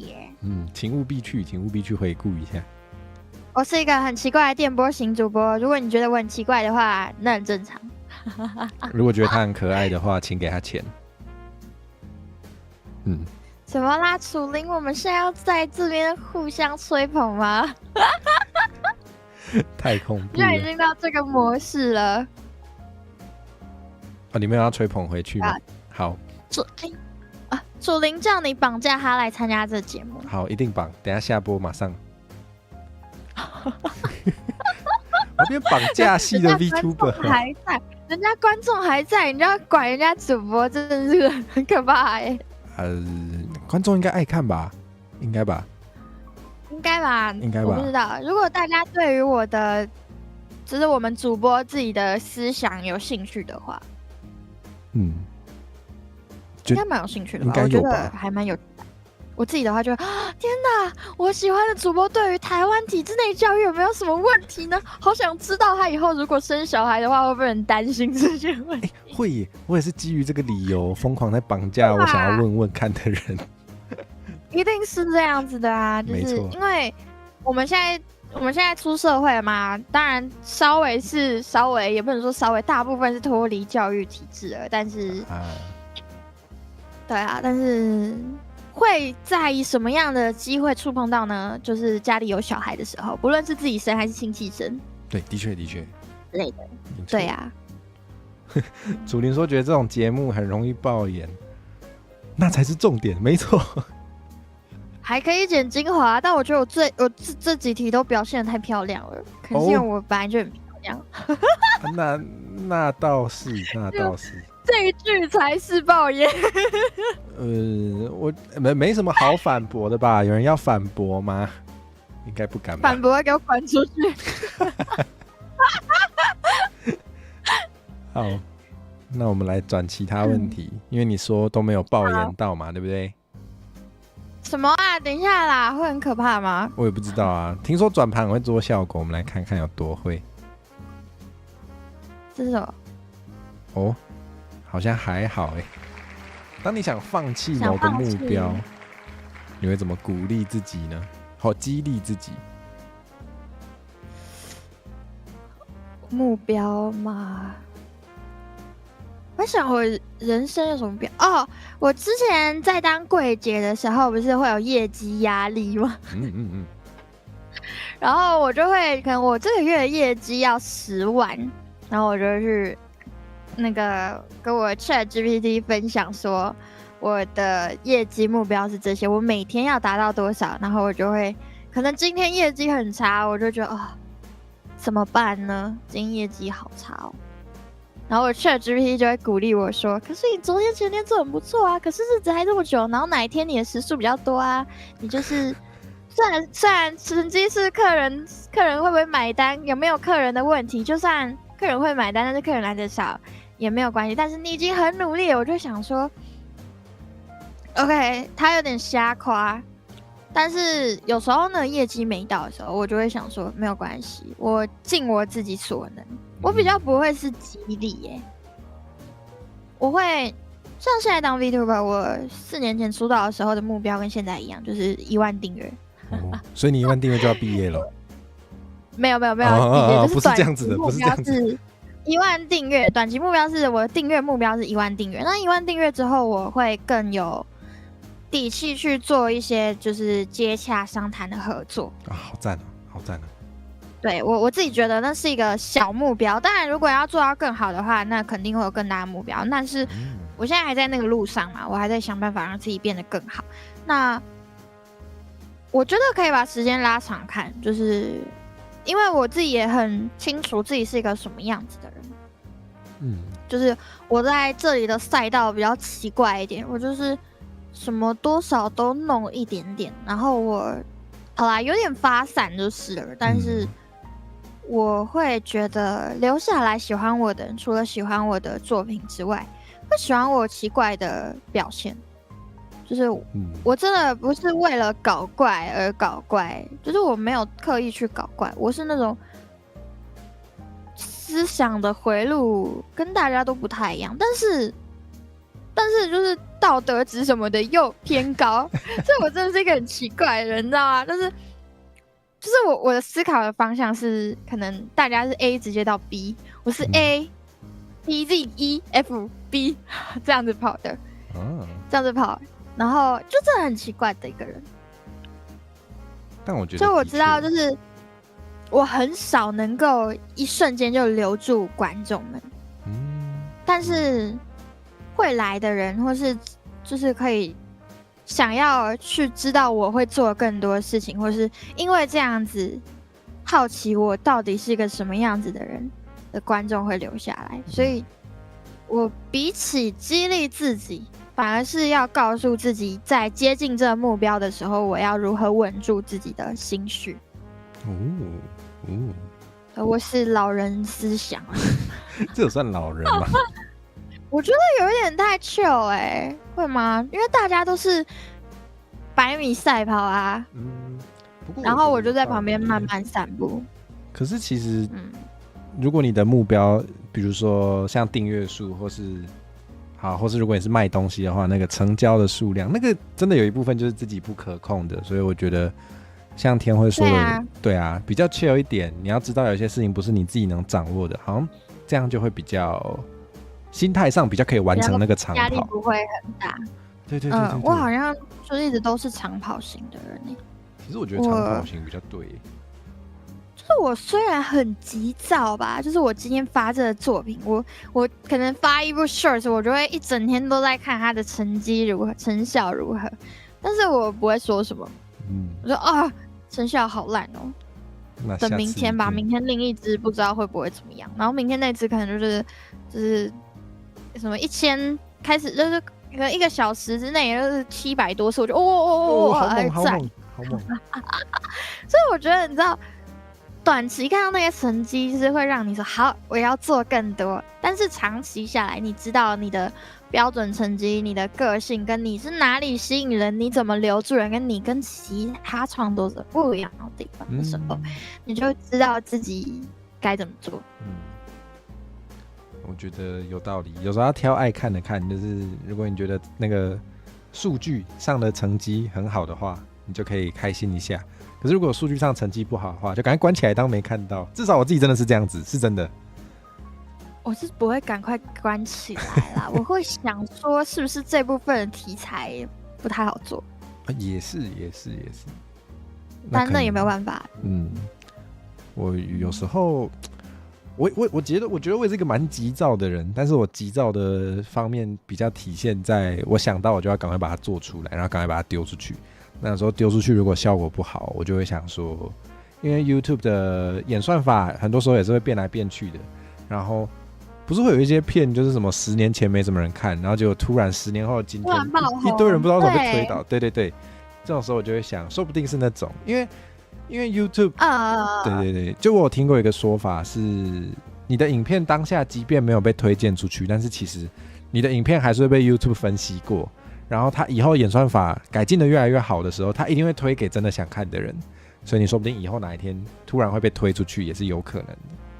对，所以你知道每一次有朋友吧 VTuber 朋友问我说，我是不是要换一个频道经营啊？我就跟他说没有必要啊，他们就说新频道演算法比较好啊，可是真的有吗？这是一个坊间说法。真的有吗？不会啊，你这个就跟你到厕所抽卡比较容易出 SSR 一样，是玄学啊。真的有吗？好，新账号会有新账号的福利，但旧账号就不会有吗？那不然怎么会有像火蛇刚刚说的，就是好几年前影片重新被翻出来？怎么可能会有这种事情？一定会有的啊！就是我是觉得它没有差那么多。你今天如果你真的照主流去走，那你的东西就是会被看到啊。我是觉得没有差那么多，我自己是觉得没差那么多，因为我自己经营上啦，像我之前也有经历过，就是怎么样演算法就是很差，但是你知道，就是你恢复更新之后，或者是你恢复那个 tag 流量之类的，你掌握那些之后，其实就起来了，没什么问题啊。因为我的频道到现在大家还很常在主页看到啊，很常刷 shorts 看到我，然后就开始follow我，然后订阅我之类的啊。而且我的推特演算法我自己是觉得不错，以一个个人事来说。我自己对演算法是没有研究那么多，然后就我所知，大部分这种演算法实际上怎么算，基本上都是没有公开的，所以其实都是大家靠经验法则统整出来的一个结果。那我觉得就的确会听到蛮多人说，感觉得出来那个新频道的红利是有差的，但我觉得有时候也要衡量一下，因为如果你的频道有一些旧的影片的话，就是至少我自己啦，我是觉得我还是希望这个旧的影片跟新的影片会被我放在同一个频道下的，所以我就不会去做开新频道这个动作。好啦，就是可能有些人就说，好，我就是为了新账号的那个红利，因为有些软体、有些 App 会让你开新账号比较容易被看到，因为就会比较常去使用他们家的软体嘛。那他为了做这种事是为了留住你，但是你知道你今天你就是为了这个东西，所以去开了一个新账号去丢新的内容，但是呢，你之后能稳定产出更新吗？这也是一个问题啊。那你为什么你现在的账号曾经也是新账号吧？你现在的账号那流量变得不好，是因为什么呢？为什么？因为你没有去更新它，你没有跟潮流吗？是不是有一些这种可能性在里面？那你新账号到最后玩到后面还是跟大家一样啊？有道理，是不是？还是有机会啊？所以你一再纠结说要不要开那个新账号，还不如把你的账号好好养好嘞。哇，我刚刚好像有听到一个点，就是我自己有感觉到，就是有时候我们难免会想要去追逐那个数字，可是好像真的比数字更重要的是你自己想做出什么样的内容。那个才是你可以长久一直更新的。对。然后维瑟有说，你先。对，就是我觉得就是真的不用去为了可能那2-3个月那个红利去那边，他都没有，你直接付钱给平台就要帮你广告还高效益。对，我是有买过广告的，我觉得适当的买是还不错，还不错。是的，对啊，但要研究一下那个小技巧，对，大家自己去研究，因为我也不是专业的。对，我觉得维瑟讲的这点也是我自己很想讲的，就是 YouTube 的规则是会改的，所以追远算法可能不是一个长久的方式，但是至少我自己会愿意去相信，就是再怎么样改，平台的目的应该都是把东西推给想看会看的人。那在这个前提下，我应该就是把我自己想做的事情也真的好好的做好，把我想讲的话好好的讲出来，好像就 OK 了。对啊，就是你今天有去经营，有去做这些东西，那就好啦。就是你不用去急躁于你可能刚发一部影片，你这个频道没有多少人订阅，你就想让它就是有好几万的点阅率，不可能。可能有啦，可能你平均都是几千块啊，不是几千块，就是几千次。但是有一部影片突然爆红了，但是你要知道，像是 Shorts 这种东西，它突然爆红了，它会留下来的人有多少？你的演算法好，就代表你得到了一切吗？真的，我唐突分享，我觉得这个在 IG 的 Reels 上面更严重、更明显可以看到，因为我的 IG 有一部影片是那个我直接偷新系名体的梗把它做成影片，就是那个哦咦咦呀，然后那个哦咦啊咦，对，那支在 IG 上观看数超高，可是根本就没几个人因此这样子留下来订阅，就算有因为这样不是订阅追踪，就算有因为这样子追踪的人，后来也没有再继续看我的影片，所以。对啊，对，因为你丢出来的东西不是他会一直看的。对，就是你有时候是尝试新的道路，然后演算法突然达到而已，但是真的会因为这样留下来的人有多少？像是我们 VTuber 很少在 IG 发一些 Reels 嘛，可能有些人常常滑到，但我们主战场还是 YouTube。对。因为你知道，使用 IG 的人这不是刻板印象，使用 IG 的人通常会就是看什么？我觉得看动物比较多，看 foodie 比较多，看旅游 vlog 比较多，再来就是可能一些算命、大众占卜那些，或是两性关系。但是 VTuber 虽然只是一个表演形式而已，但我们内容什么游戏比较多，比较少人是在这个平台上去讲游戏的。对啊，你就算直接讲3次元，你看3次元 gamer 他们的主战场通常也不会是 IG 啊，也不会是 IG 啊。对啊，他们在 IG 的时候是转化成另一个东西。他们 IG 讲什么？讲他们可能平常生活、出去玩的 vlog 啊这个啊。然后大家觉得说，IG 这个地方是比较贴近主播、比较贴近 gamer 的私生活，是，想要以一个粉丝的心态去看他更多。但是我们要出圈，不是只有在 IG 放影片就可以。没错。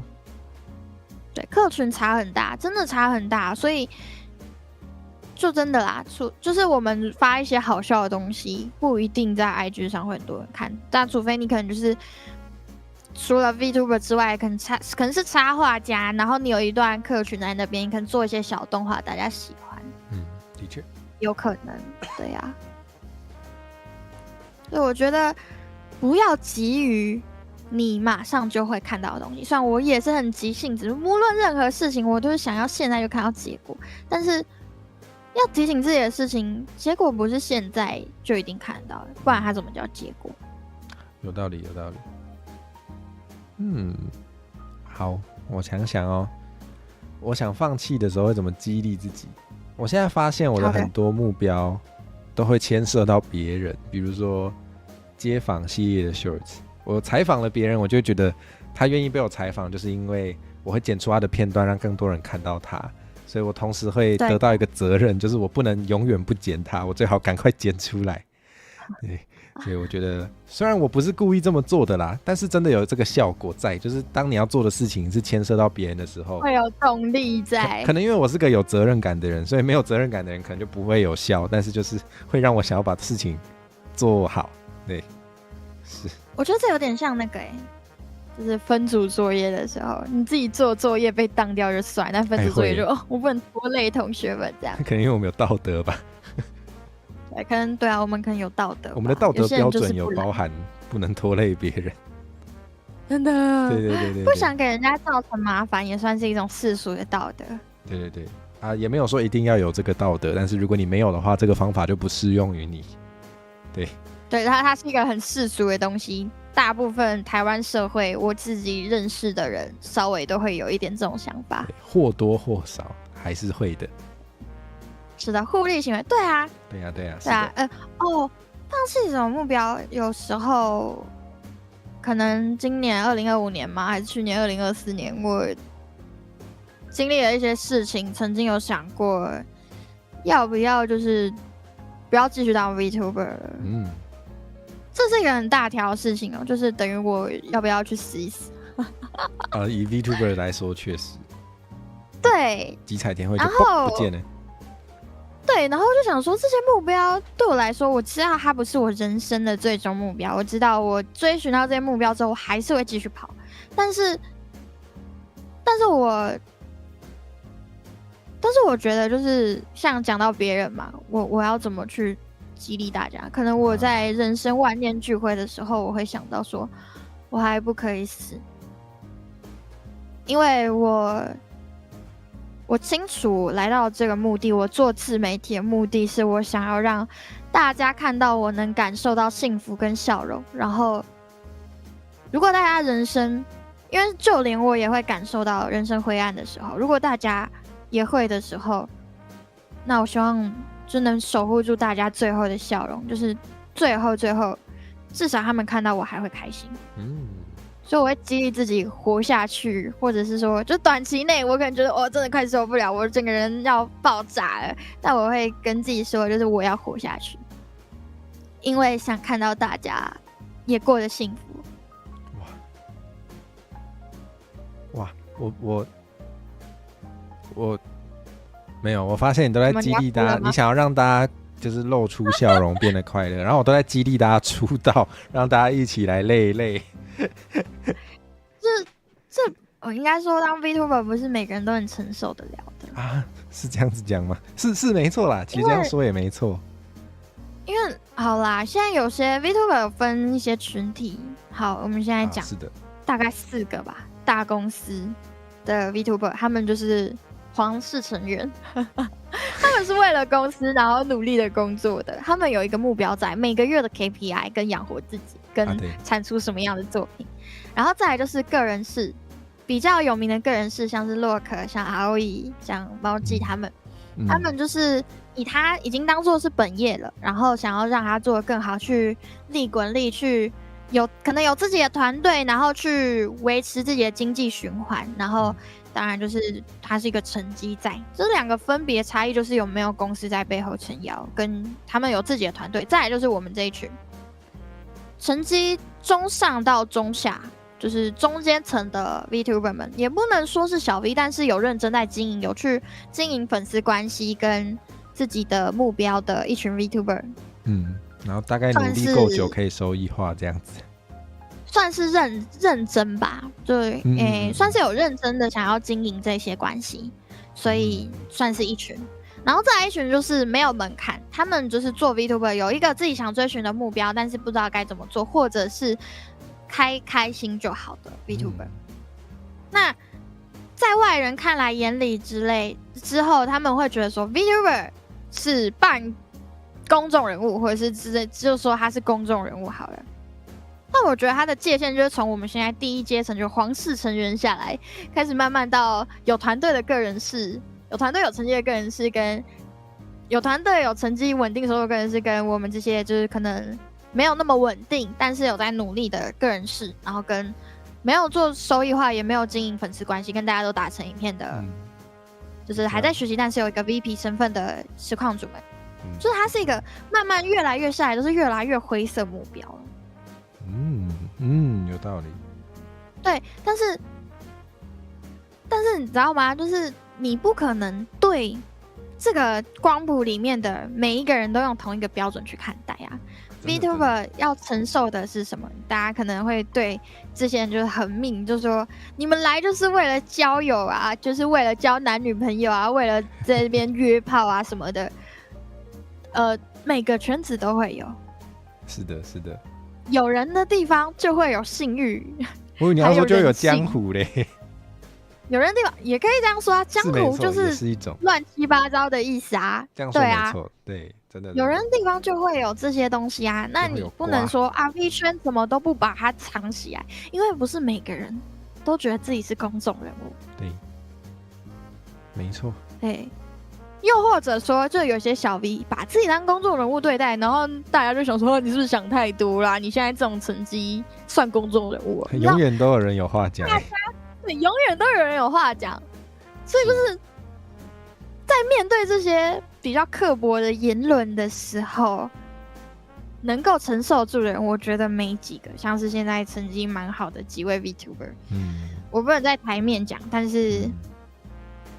他们有些人也有说自己其实承受不住这些黑粉的压力什么的，对。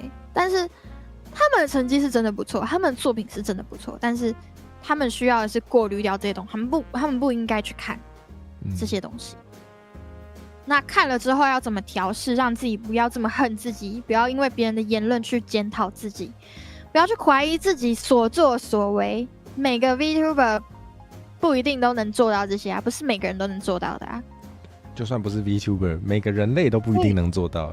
对，不是每个人人类都能做到，但是你知道，今天做自媒体，你就容易承受这些攻击。对，没错。所以我会建议大家，不一定就是得衡量，不是说你们进来就是在光谱里的哪一面，就是你们得衡量自己，万一做了什么事，人家看不顺眼，然后攻击你呢？像我之前就是因为拍社课的事情，有很多人攻击我，内名板上也是啊，很多人甚至到我面前那边耍神经病啊。但是我就觉得说，所以嘞，我今天就只是做了一件我不要去伤害人的事情啊，我甚至想帮助他，我想帮助他是错的吗？当然有些人会说，就是因为你想帮助他，所以就已经把他这脾气养成，让他去攻击其他主播。我是觉得不是啦，我是觉得不是。我觉得就算我没这样做，他还是会他还是去骚扰所有的主播啊！是我指使他的吗？我是什么超偶大将军，他是我的木偶战队是吧？怎么可能啊？太会幻想了吧！认真的太会幻想了吧！其实我也是在你的指使下出道的啦。我只能把这些经验当作是我曾经误信他人，因为我相信人性本善，但是他可能因为一些个人原因，因为一些扭曲的生存环境，让自己变成这个样子，也没有办法。对。啊，火蛇就是他就说还想做，还是想要做 VTuber，我就说那你就做啊，有什么不好的？我跟你讲过这件事。有啊，哦，你那时候在焦虑说到底要不要出道，我就说哎，你为什么不做啊？哦，对对对，我觉得你东西都做得不错啊，你自己就可以做不错，还是你要当其他人的幕后嘛？因为火蛇就是感觉是就是可以喜欢表演的人，喜欢表演的人怎么甘愿在幕后嘞？有道理，有道理。对啊，因为我自己就是热爱表演的人啊。然后我现在发现我还蛮热爱痛骂大家的，所以我就开很多这种台。感觉天慧好像变某些人口中的民进党一样。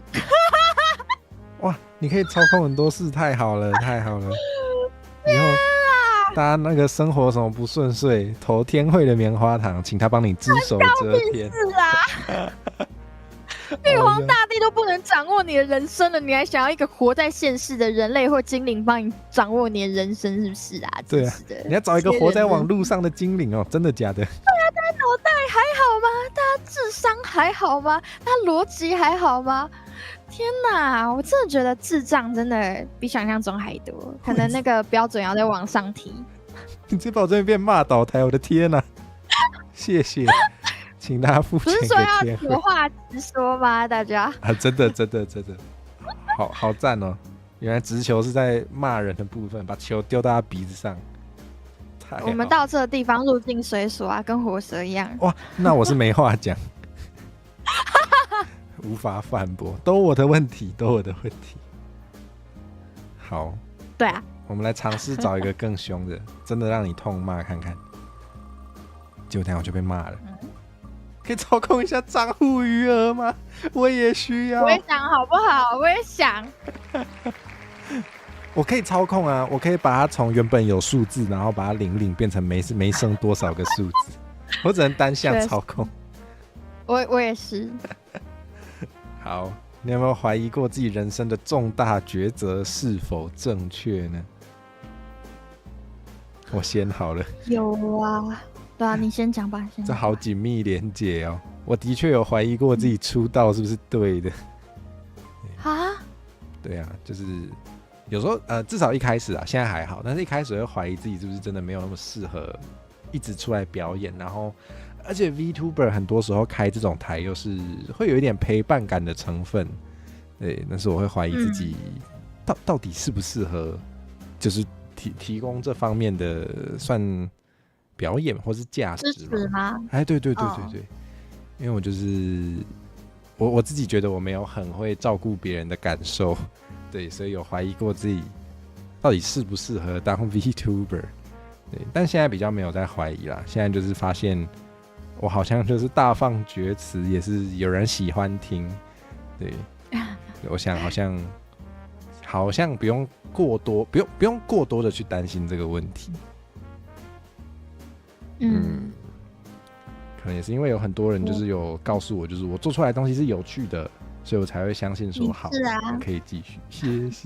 谢谢前辈，你很有趣啊，不然我也不会跟你当朋友。这样说有一点坏，我找人家当朋友，就是第一频率合，第二看他有不有趣，他不有趣我就不太会常常跟他有任何的联络，因为我没办法得到一些有趣的回馈，我就会觉得好像有点无聊。我很容易感受到，对。就是就算有一些人对我可能也不错，但是跟他如果没有什么共同的会觉得好笑的事的话，就会没办法长期的跟他互动。对啊，我也会哦。哇，好换我了吗？我在偷看人家夸，看得有点开心。那是确实该开心的，好不好？太好了，你看大家那么喜欢你，要相信自己。白灵说我很帅，好爽哦！你很帅啊，那个爸爸把你画得很帅啊。对，其实是爸爸的功劳，请他祖产修理他，谢谢。那你嘞？你有怀疑过吗？怀疑过自己的人生重大选择是否正确吗？没错。我是一个很健忘的人。那也不错哎。是否正确吗？我曾经怀疑过，就是好啦，我觉得蛮重大的是，其实我犹豫了很久，但我还是这样做，就是我还是帮助派推克这件事情。哦，就是我其实犹豫我到底该不该这样做很久，然后问了身边所有人的意见，他们说如果你想做的话就做。然后我思考了各种后果之后，我还是觉得好吧，也不会怎么样嘛，反正不懂我的人永远不会懂啊，他们只是想抓住一个把柄去检讨这件事情而已，所以我就放手去做这件事情。但是当所有，也不能说所有，就当有一些负面言论扑面而来的时候，还是会觉得不舒服嘛。一定那在自己的心态还不够稳定的时候，有怀疑过啊，我是不是当初就不应该做这件事情？那会不会真的是我的问题？我怀疑过，但是后来思考过，因为我觉得自己其实算是一个聪明人。我也觉得，我觉得，反正人生都已经选择完了，还能怎么样？怀疑自己做的事是对是错，我只要不要辜负当下做这个选择的我自己就好了。哦，讲得真好。就不是说我做这件事情，我就觉得我一定完全是正确的，而是我为什么我之后剖析了我自己的所有的行为，我为什么会这样做？首先就是有一个起因，然后中间我为何选择这个方式继续做，跟我为何结束这件事情，而结束的时候是我觉得我该结束了，我不能一直继续这样下去。因为我们每个人在做一件事情的时候，一定要停损点，而不是我觉得他今天没有利用价值，让我觉得很烦，我才去停止这件事情，而是他的行为没完没了，伤害到我的观众们，因为我的观众们很热心的想帮助我一起去完成这件事情。所以我很感谢大家，也成为我支撑我的动力。所以说，就是这些东西，我相信了，我怀疑了，我剖析了，我相信我自己跟我身边的所有观众们，我为了保护他们，我结束它了。这个事件结束了，我曾经怀疑过是不是真的是我的问题，但我知道我的想法不是这样，所以就这样啊，还能怎么样？它都已经结束了，要评价的人就评价。这个事件会在我身上一辈子，至少我还活在网络上的话，它会在我身上一辈子。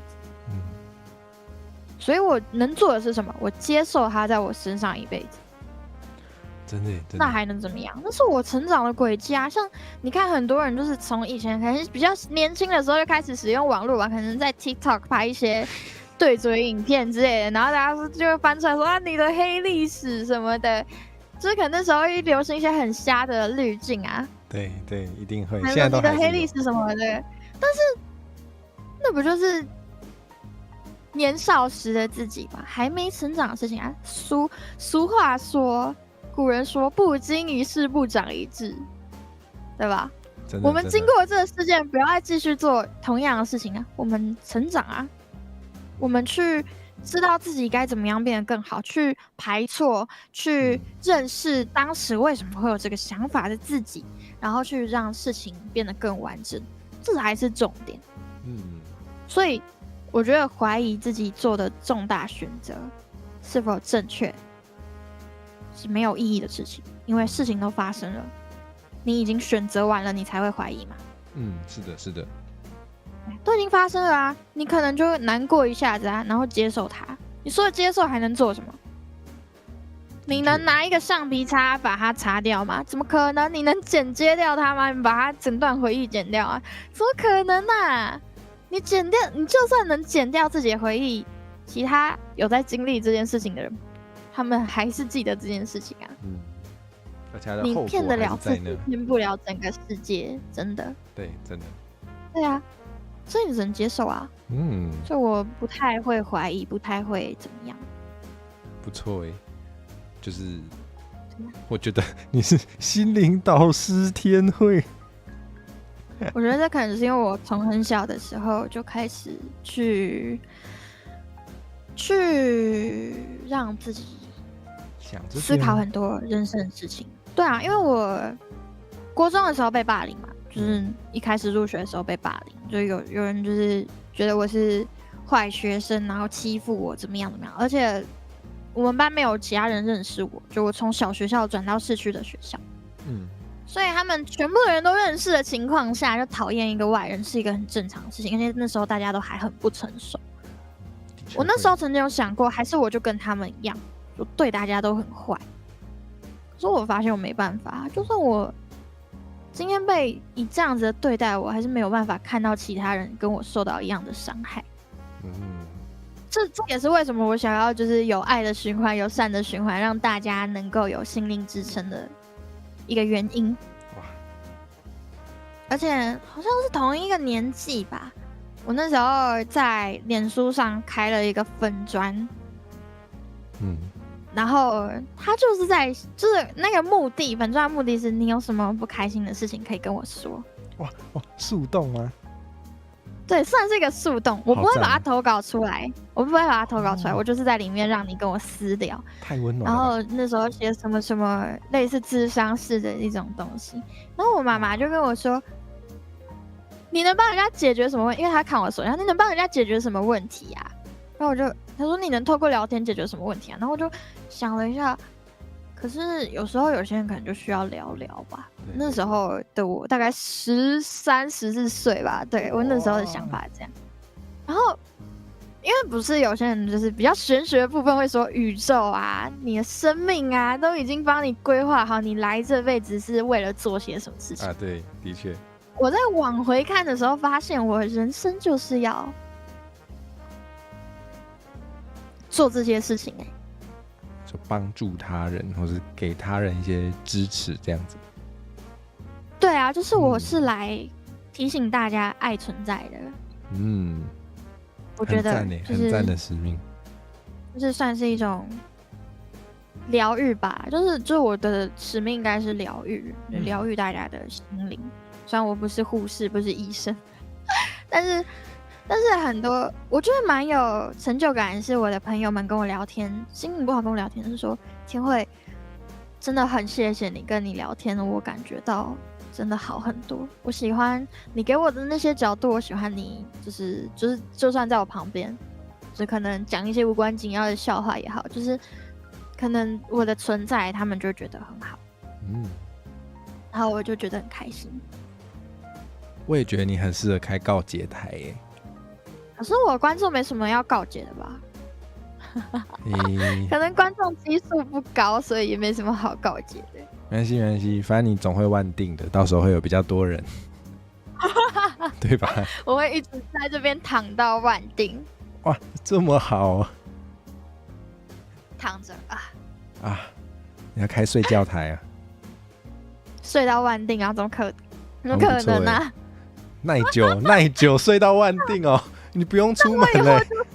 我以后就是睡美人系 VTuber 了。因为睡到那个肌肉都退化，好恐怖，只剩下骨头还不起床吃饭，好恐怖哦！一人一订阅救救天慧，不然他要数掉了。真的。哇！我让唐突分享一下，我觉得你刚刚讲的让我想起来，就是我之前也有看过其他 V 朋友也有讲过，让我觉得还很有道理，然后跟你说的有点类似的话，对对，我就直接唐突shout到，是那个雨梦披漫，我某一次跟他的台的时候看到这一段，对，好像那时候是他被问到一个问题，说就是如果回到某一个时间点的话，会不会重新做一个选择？对，但是他那时候说的是，你在当下做出那个选择，就是当下的你，在你有那些资源、有那些能力下所能做出来最好的选择了。对啊，所以好像不需要太去怀疑。我觉得这很受用我觉得真的讲得太好了。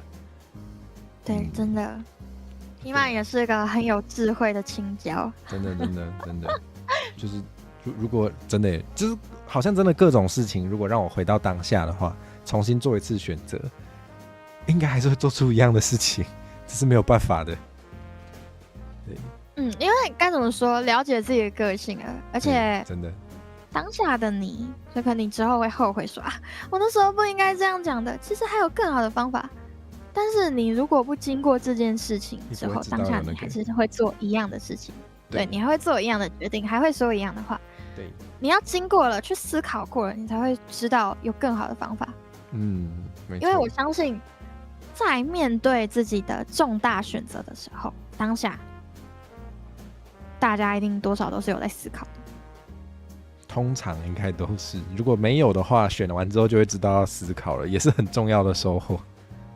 对啊，你也就会知道说以后不要这么着急啊，就算你个性真的很急。对，真的，就都是要那叫什么？不经一事不长一智啊。我们 call back 了。对，出很多事就会获得很多智慧，也是无可避免的。真的。搞不好我就是因为我小时候经历过太多白痴事件了，所以我才会这么有智慧。自己讲。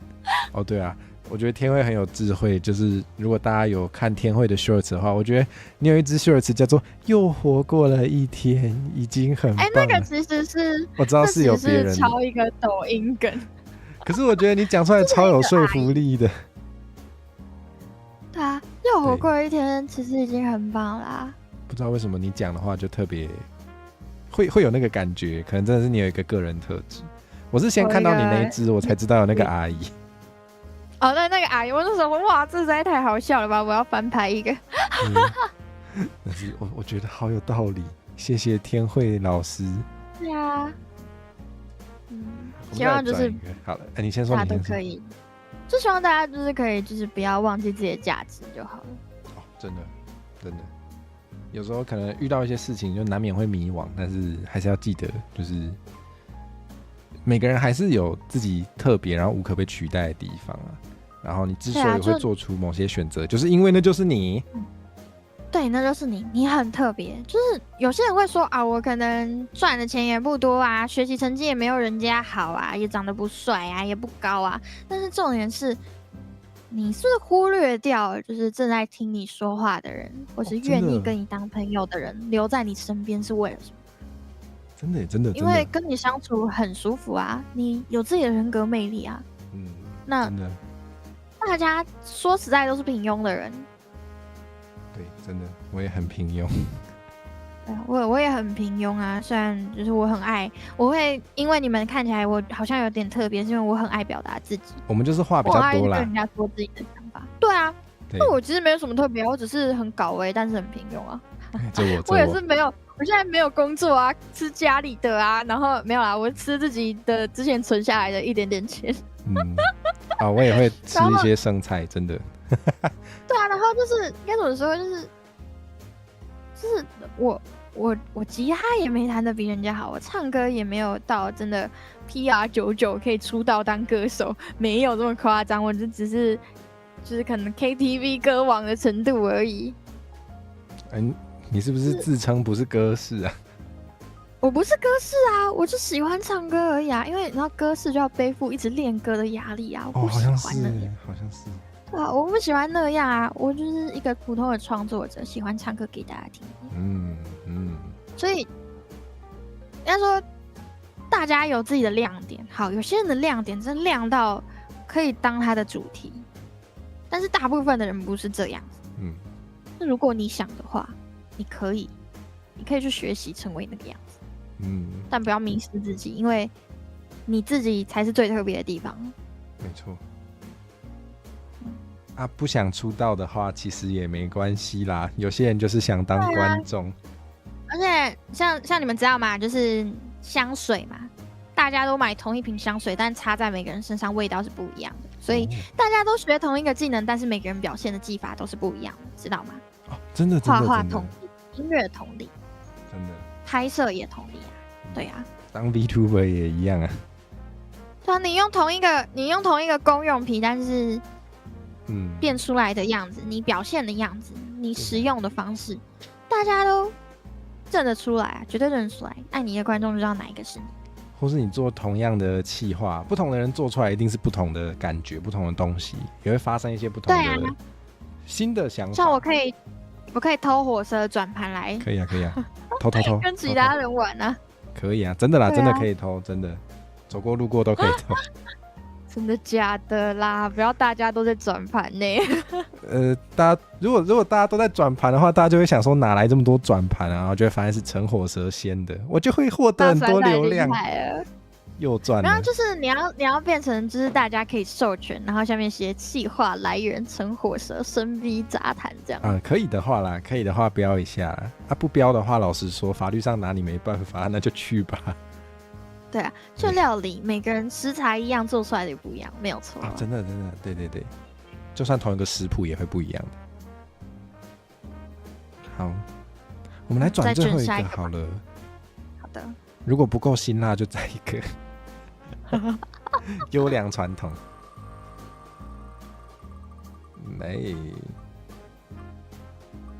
哇，辛辣啊！你觉得我们可以怎么防止文化侵略？猫咪没有啦，防止文化侵略。我们现在首先要搞清楚的是，什么样子的文化有资格去侵略别人？哦，什么意思？可以多说一点吗？就是为什么会被文化侵略啊？哦，那这种东西是潜移默化的吗？真正能侵略到别人的文化这种东西吼，它是一个潜移默化的存在，大家知道吧？从历史上来说的文化侵略，大概就是在更早以前，在国民党来台湾以前，就是皇民化运动嘛。哦，那应该也算对吧？可以这样说。就是在日治时期的时候，台湾人为了皇民化运动改日文名字、穿和服，然后讲日文，是吧？这是一个文化侵略。我们被当作日本的殖民地的时候，对，这是一个文化侵略。那为什么会造成这个状态呢？因为现在说话的大人是他们。哦，在那个时候，我们被殖民的时候，是因为掌握权力的人是他们。那这个是在勾诈时代发生的代志，知道？然后后来的国民党也是禁止大家讲日语、讲台语。他们来台湾之后有一个国语运动嘛，没错，就是大家可能多少听家里的长辈讲台语的话，就要挂狗牌，我不会讲台语这样。对，然后还要我不会在外面讲台语这样，还要罚钱，然后还有就是也不能播什么。电视不能播布袋戏啊，对，电台可能也不行。歌戏嘛没当看，对啊，没错，布袋戏台语歌可能也不能播，布袋戏歌戏都没当看。然后，但是就是禁止大家流通这个语言，但其实很严重的一个点就是，它禁止我们去用自己的语言，我们就不会对自己的民族产生认同感，他们就能在殖民上轻松的殖民我们。没错，完全就是。对，没有错，就是这样。这个是古早时代殖民时代的文化侵略。那我们讲到现代吧，现代文化侵略是透过网络媒体，对，跟新闻，因为这种东西，你就像喝水一样，你完全不知道它什么时候进来的。你上个厕所滑手机，你看了多少 shorts？ 对啊，你可能搭个车啊，或者是在床上躺着，刚睡醒躺着滑一下，你可能看到这内容很好笑，好，像是可能大家滑到什么那个乡音版吉伊卡哇好了乡音版吉伊卡哇就哈哈好好笑哦，好什么切糕，东北切糕，但是东北切糕哪来的？不是台湾的东西耶。然后你现在你的生活就充斥了这些梗，超多。那你生活中充斥很多就是中国那边的梗，然后你自己不知不觉中，我要吃螺蛳粉，我要吃什么桂林米粉啊，我要吃什么酸菜鱼，还有什么肉夹馍，对，这些东西你们有没有发现，这些店在台湾越开越多？真的，因为大家在看这些短影音那些影片之类，就它是潜移默化，我们觉得说好想吃哦，但我们没有在意它是哪里来的，我们没有在意这些东西它是不是我们文化的东西嘛，就越开越多啊。因为为什么流通的会这么顺利？是因为就是这些东西，好，我们说主人吧，这些东西的主人跟他们发源地刚好是讲中文的，所以流通的更快速。哇，你完全讲了我想讲的。对啊，就是所以它流通的更快速。你要怎么防？你防不了啊，因为它是同一个语系、同一个语言，虽然有一些用词不一样，但是你知道用词这种东西最容易被潜移默化的东西。对，真的。用词最危险的，还有文法也会哦。像我爸爸之前有在中国工作过，然后他说他们那边的印表机 printer 叫什么打印机哦，打印机听起来就很痛，要打又要印，很痛。要打又要印，然后我就很不习惯这种说法，就是什么3D 列表机、3D 打印机，就3D 也要打，就是3D printer 那种啊，可以做3D 模型。对啊，真的，哇！然后，对啊，然后你知道它会这么容易流通到我们社会这边，大家都是被潜移默化。现在很多人都看小红书、看抖音，然后不看的人也会被侵入到那个 Meta Reels 跟那个 Shorts 里面，会一堆搬运不想看也会看到。防不了啊，对啊，因为现在演算法就是它最红啊。对，因为就是大众都爱看。他们为什么会大众爱看？我觉得很厉害，是因为他们人口多，然后他们的影片产出也很多。你随便生个200只，总会有一只好笑的。他们就是量大，然后同时投入进来。对，就更不用说在他们国家里面已经很有名的那几支影片了，就是因为他们的软体，国外的人可以进去嘛，但是国内的人没办法看到外面。有一些他们国家也会有留学生啊，留学生是不是就在他们的墙外？墙外是不是有时候还是会看墙内的东西？对，一定的。那他们就会搬运啊，有些搬运就是这边，也有可能是我们的学生去那边留学，然后搬运过来，这很难讲啦，因为这种东西就跟疾病一样，你搭飞机就传来传去。是的。对，那我们现在理解到一个点就是。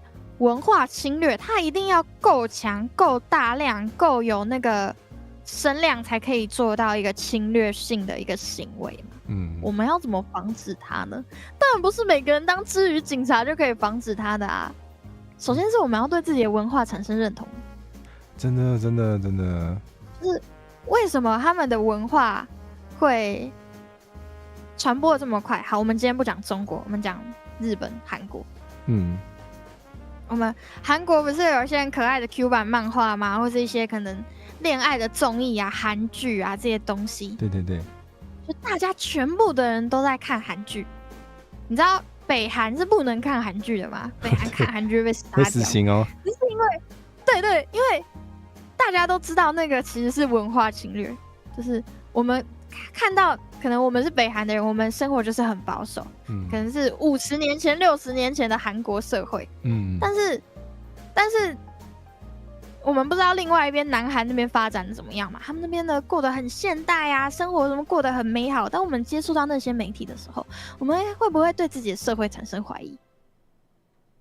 那身为一个集权的人，就不会想让大家知道自由是什么样子，或者是别人家是什么样子。像是你小时候肯定有经验嘛，就是可能别人家比较有钱，买了什么东西啊，跟妈妈说：“妈妈，我也要，那个谁就换了新手机啊，什么什么的，为什么我不能有一台平板？”然后妈妈就会说：“不要看人家有就想有啦，的那种感觉，对不对？”这个比喻太好了，对吧？对啊，但是你知道，这就是一个文化侵略，有一些不对等性的地方，就是有些国家就是会害怕文化侵略。那当然，在一个就是两边是战争的地方，就两边可能是敌对关系，不能说战争，可能没有到那种明显的开始真的是肉体上打架的地方，就是可能这两边是敌对关系。那我们就是要特别小心文化侵略，不是说我们只针对中国，而是中国是最有可能会对我们伸出毒手的一个，对，看起来最像，对，目前看起来是，如果有张开眼睛看，应该都会这样觉得。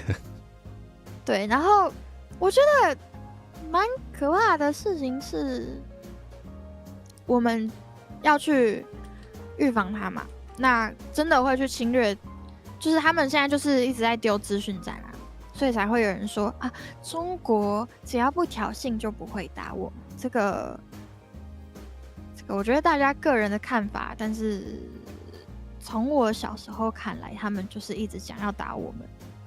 我不知道我觉得我没有挑衅霸凌者，好像也会被霸凌，大家可以想一下。对啊，我甚至没有就我国中被霸凌的时候，我甚至没有跟人家说任何话，我就很安静的在自己的位置上，他们就说他超怪的。我觉得不挑衅是不挑衅啦，可是武装自己，别人看到你要不要弄你是另外一回事对，而且我觉得武装自己不是一种挑衅。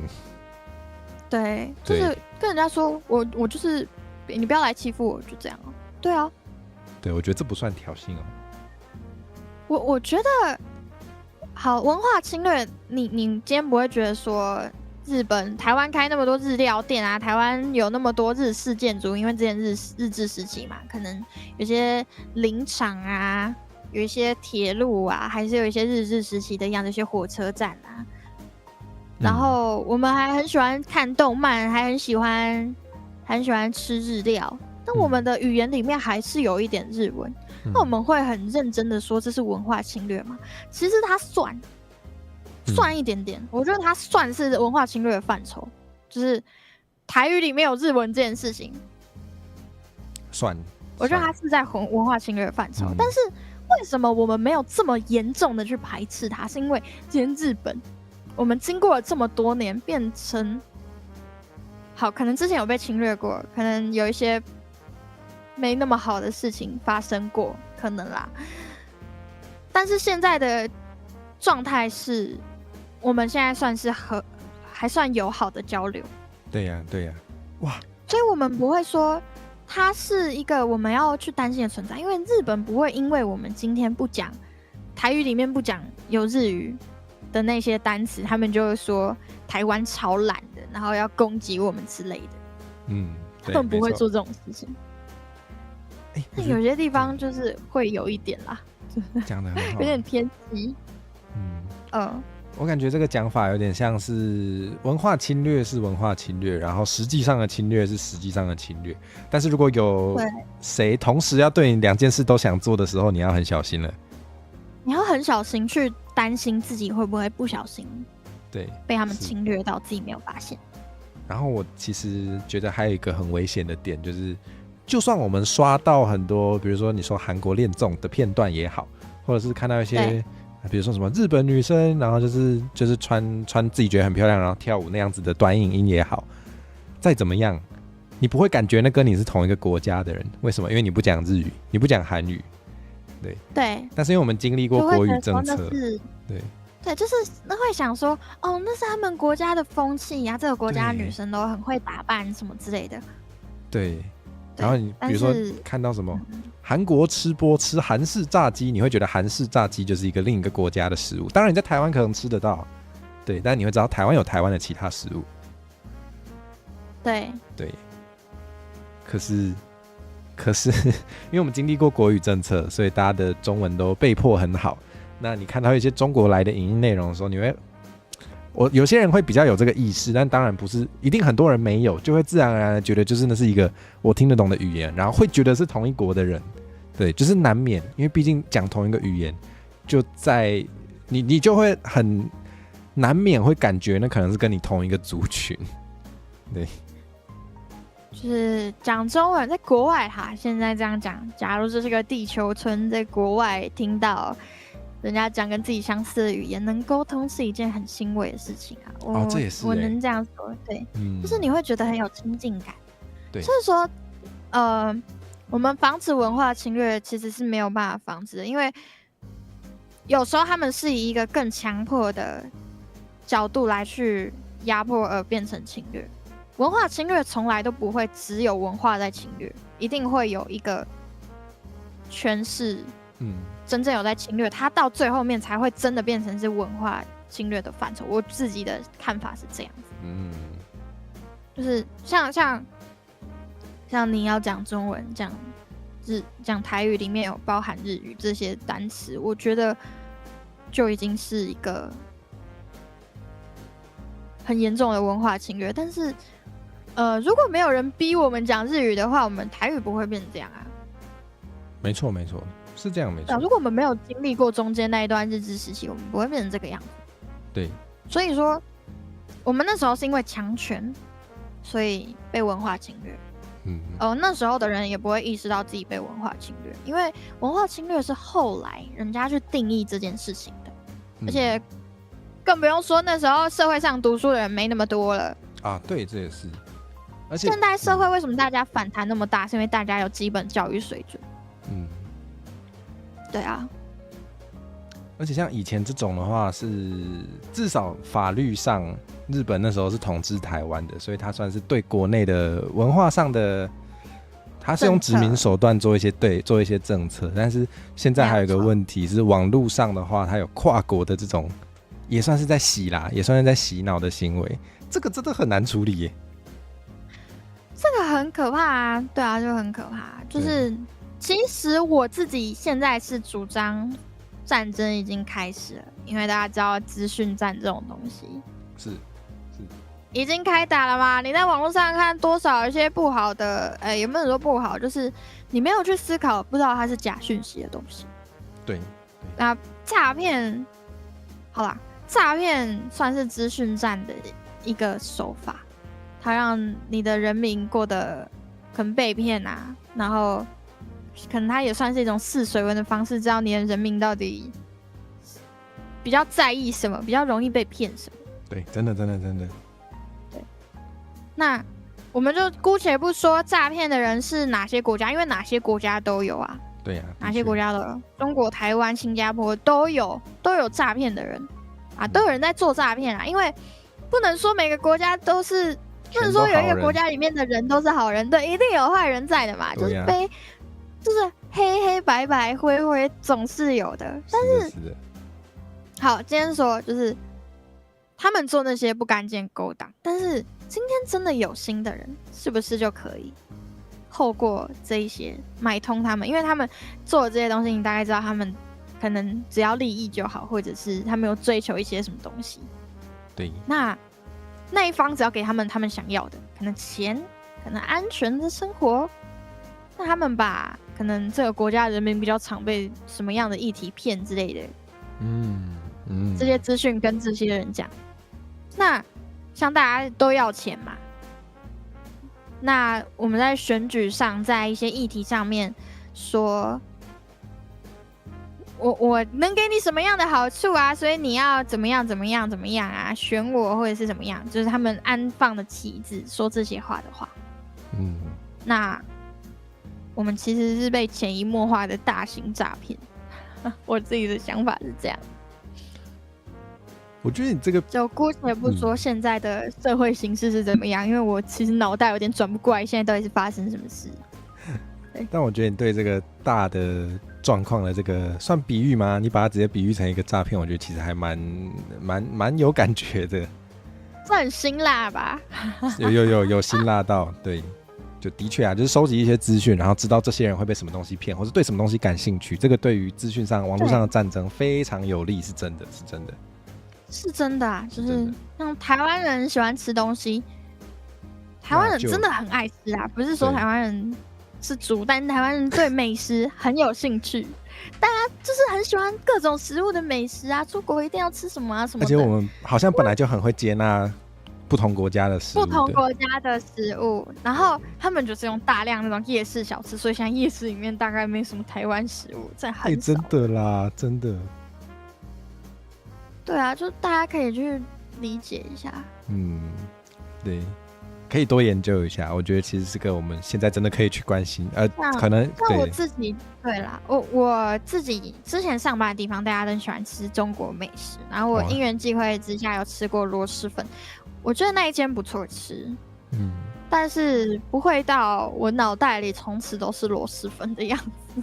我觉得爱吃可以吃，偶尔尝试可以，但我会为了保护我们台湾的美食，可能巷口的面店，可能阿嬷的水饺摊，我为了保护这些东西，然后我会不想要他们被我们国家的美食取代掉。而且有时候就是，所以你先。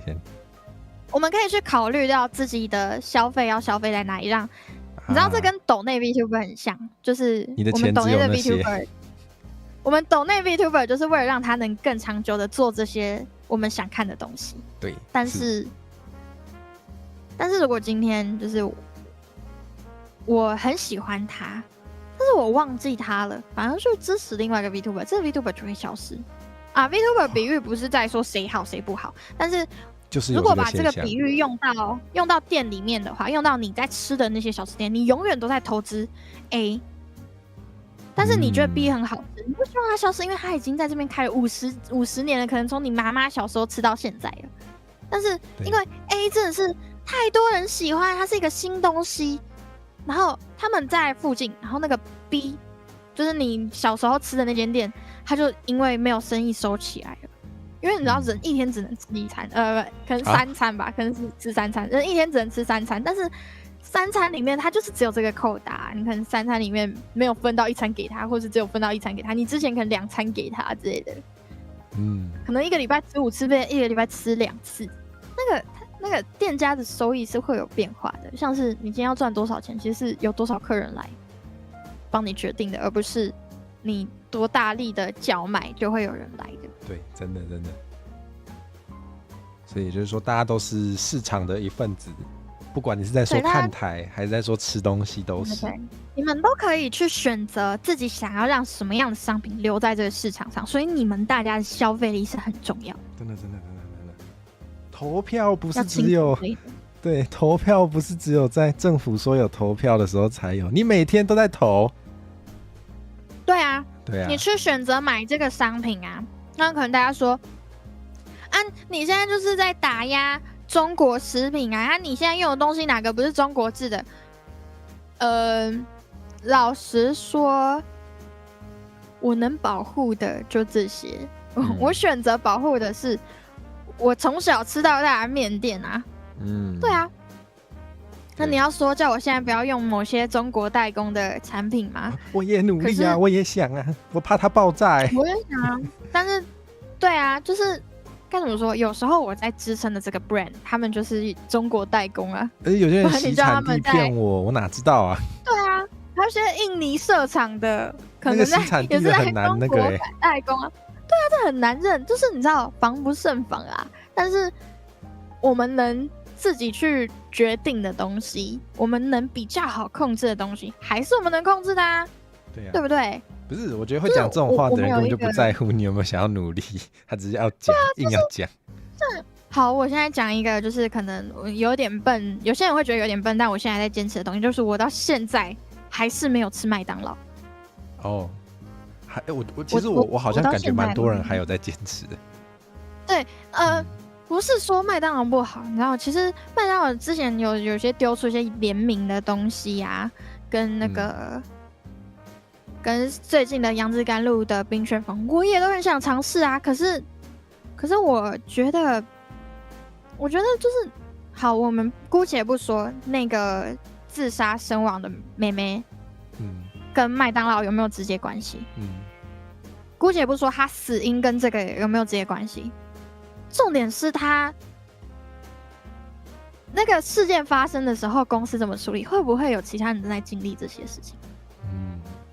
我在意的是这个啊，我在意的不是，好啦，这样讲有点怪，就是我在意的其实不是那个女生到底是不是因为这件事情而死掉，而是我不想要更多女生，或是有其他女生因为这件事情而死掉。对，因为我其实在这之前是一个超爱吃麦当劳的人。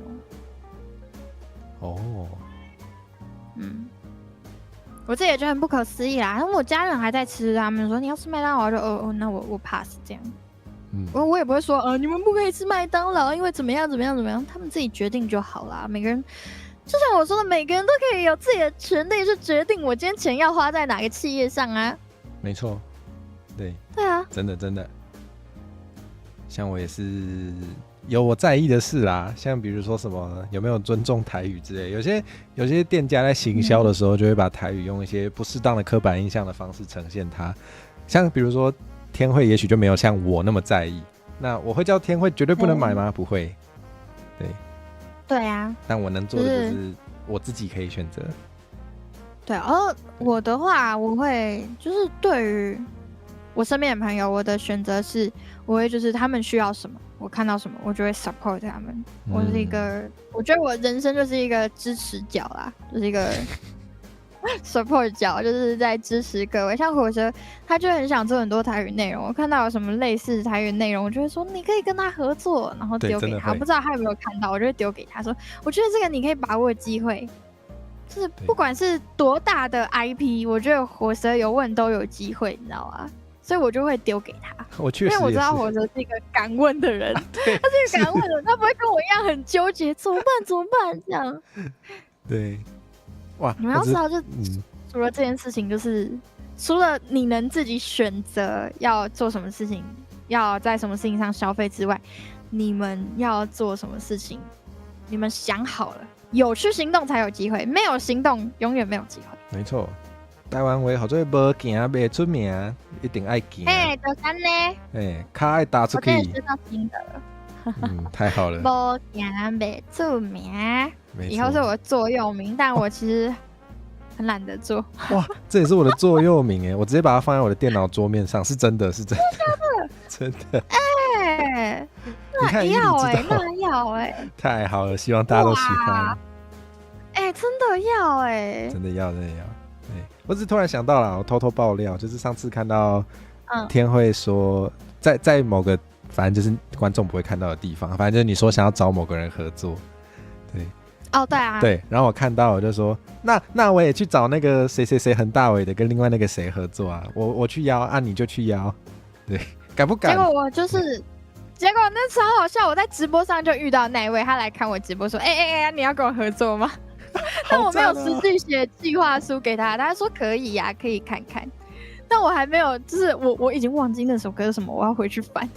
好，还有提到这件事。我有想到，没有，我最近都有一直想到，因为我真的很喜欢那位 VTuber 的声音，对，对，有时候要就那时候我还直接，我就刚好就是当天讲，然后当天对方就出现，然后我就直接问他，然后我还直接跟火蛇说，就是大家看不到地方，我就跟我说，我问到了，你什么时候要去问？啊，那你知道我到现在都还没问，我原本说要找的。我说那时候说，再让我纠结一下啦。对，因为我那时候也是一样想要约街访，然后我想要约的是真的蛮大尾的。我觉得可以试试看哦。我等一下可以再推荐给你。太好了，谢谢。好，对，爆料爆完之后，反而是我欠债啊。没有啦，大家都是互相帮助啊。就是我自己觉得，我自己觉得我看到我身边的人，他们都很厉害，很努力的在就是支持自己在意的东西。那为什么我不帮助他们呢？这也是我觉得我应该做的事情。哇，好温暖。不过我也常常会有这种感觉，就是身边的人做什么事情做得很好，做得很开心，我看到也是真的会发自内心的觉得很开心，对吧？对，真的会这样。没错。所以我就是觉得啊，我身边的人都非常有上进心，实在是太好了。靠他们了。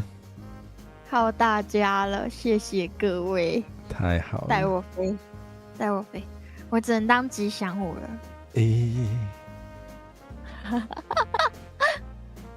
那我们来最后一个环节好了，你有什么想宣传的吗？宣传哦，就是我这一周呢有很多事情要做。比如说我明天要开台测 MBTI 新版的啊，大概也这样。反正我这周就是会开比较多台，大家可以来看。那现在呢还在我的 2.0 的宣传期，我会尽量出现在大家的面前，非常的吵，非常的那个活跃，我努力。如果没有很累的话，对，我会努力出现在大家面前。所以大家呢，就是可以多多关注我，要做任何事情都可以哦。就是，如果你们喜欢我今天的回答跟赞同我的思想跟人格的话，你们可以订阅我，然后在我的无论是文章还是作品下面留言。或是按赞都可以增加我被大家看到的几率，所以希望大家可以给我这个机会，谢谢。毕竟有订阅游戏精灵是很酷炫的事。对，订阅，你知道这篇影片下面有一个人跟我说，对，没有人喜欢你。然后我想说，哇，他一定是没有看完影片，要不然就是没有脑袋。我就跟他说，确实，好爽哦，确实没有人喜欢我，因为大家都爱我。哇！早就超过喜欢了。好还有一个重要的事情、你说，你先。我觉得大家都要相信自己。那如果你不知道要怎么相信自己的话，可以去听珍珠美人鱼的《相信自己》。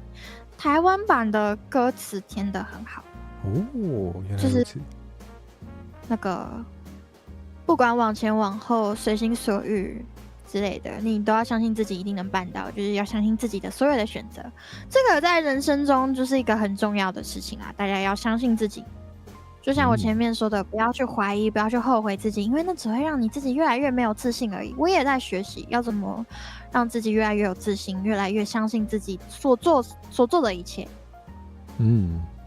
我们就是先去定一个目标，我要成为什么样子的人，不一定要是成功的人，但是一定要是善良的人，我自己啦，一定要是一个清楚自己做什么的善良的人。那我在这个道路上，我不想要偏差，我就想要直直的走，我就是不想要让大家有，因为我可能有心的行为受伤，无心的我没办法控制。对，我会就是专注那个目标，然后往前走，就跟打撞球一样，才会进洞。大家相信自己齁。好，那我想一下哦，我要宣传什么？没有，就是明天会开台，对。然后明天不是我不会开，但是那个我们 Minecraft 那个专带力的老人会开台，对。那在哪里看？伊里会开，对。然后6D 可能也会开 Twitch， 我不确定他会不会开 Twitch， 但伊里的 YouTube 一定会开，所以明天晚上8点半可以去看我跟他们2位，不知道还会不会有其他人，然后就是一起玩全台语的 Minecraft，太棒了，耶！好，耶！那我们就跟大家说晚安咯。时间超过很久了，大家赚到了，我也赚到了，因为我们今天真的讲太多啊！我真的太喜欢表达一些思想上的东西了，真的。就是因为这样才会把你绑来，这也是没办法的。还有第2集的意思？可以耶，我觉得可以耶，一定可以，只要你愿意来，大家一定还想看吧？就是哇，天啊，天会哇，肯定吧，肯定吧，大家一定爱看，大家爱看。这样有正能量，一定要啊！因为我们就是正能量小精灵，我是大家小太阳我觉得这个形容很有那个感觉，真的。那天我旅游回来，在旅游杂谈的时候，就是说听会去东部玩，北部就开始下雨，我就说因为太阳不在家啦。哇，太好了，爱开玩笑。好，希望下次可以再把太阳请来。好的，太好了，让大家热热的。对，这是我的荣幸。这好怪哦。好，那我看一下要降落去哪里。好嘞，我们去看可爱动物好了。好像有人在跟兔子玩，那我们去 Emily Smart 那边看兔子。哦，好啊。哇，好可爱哦。那我们等一下就过去吧。那大家晚安。拜拜，我们下次见。拜拜，下次见。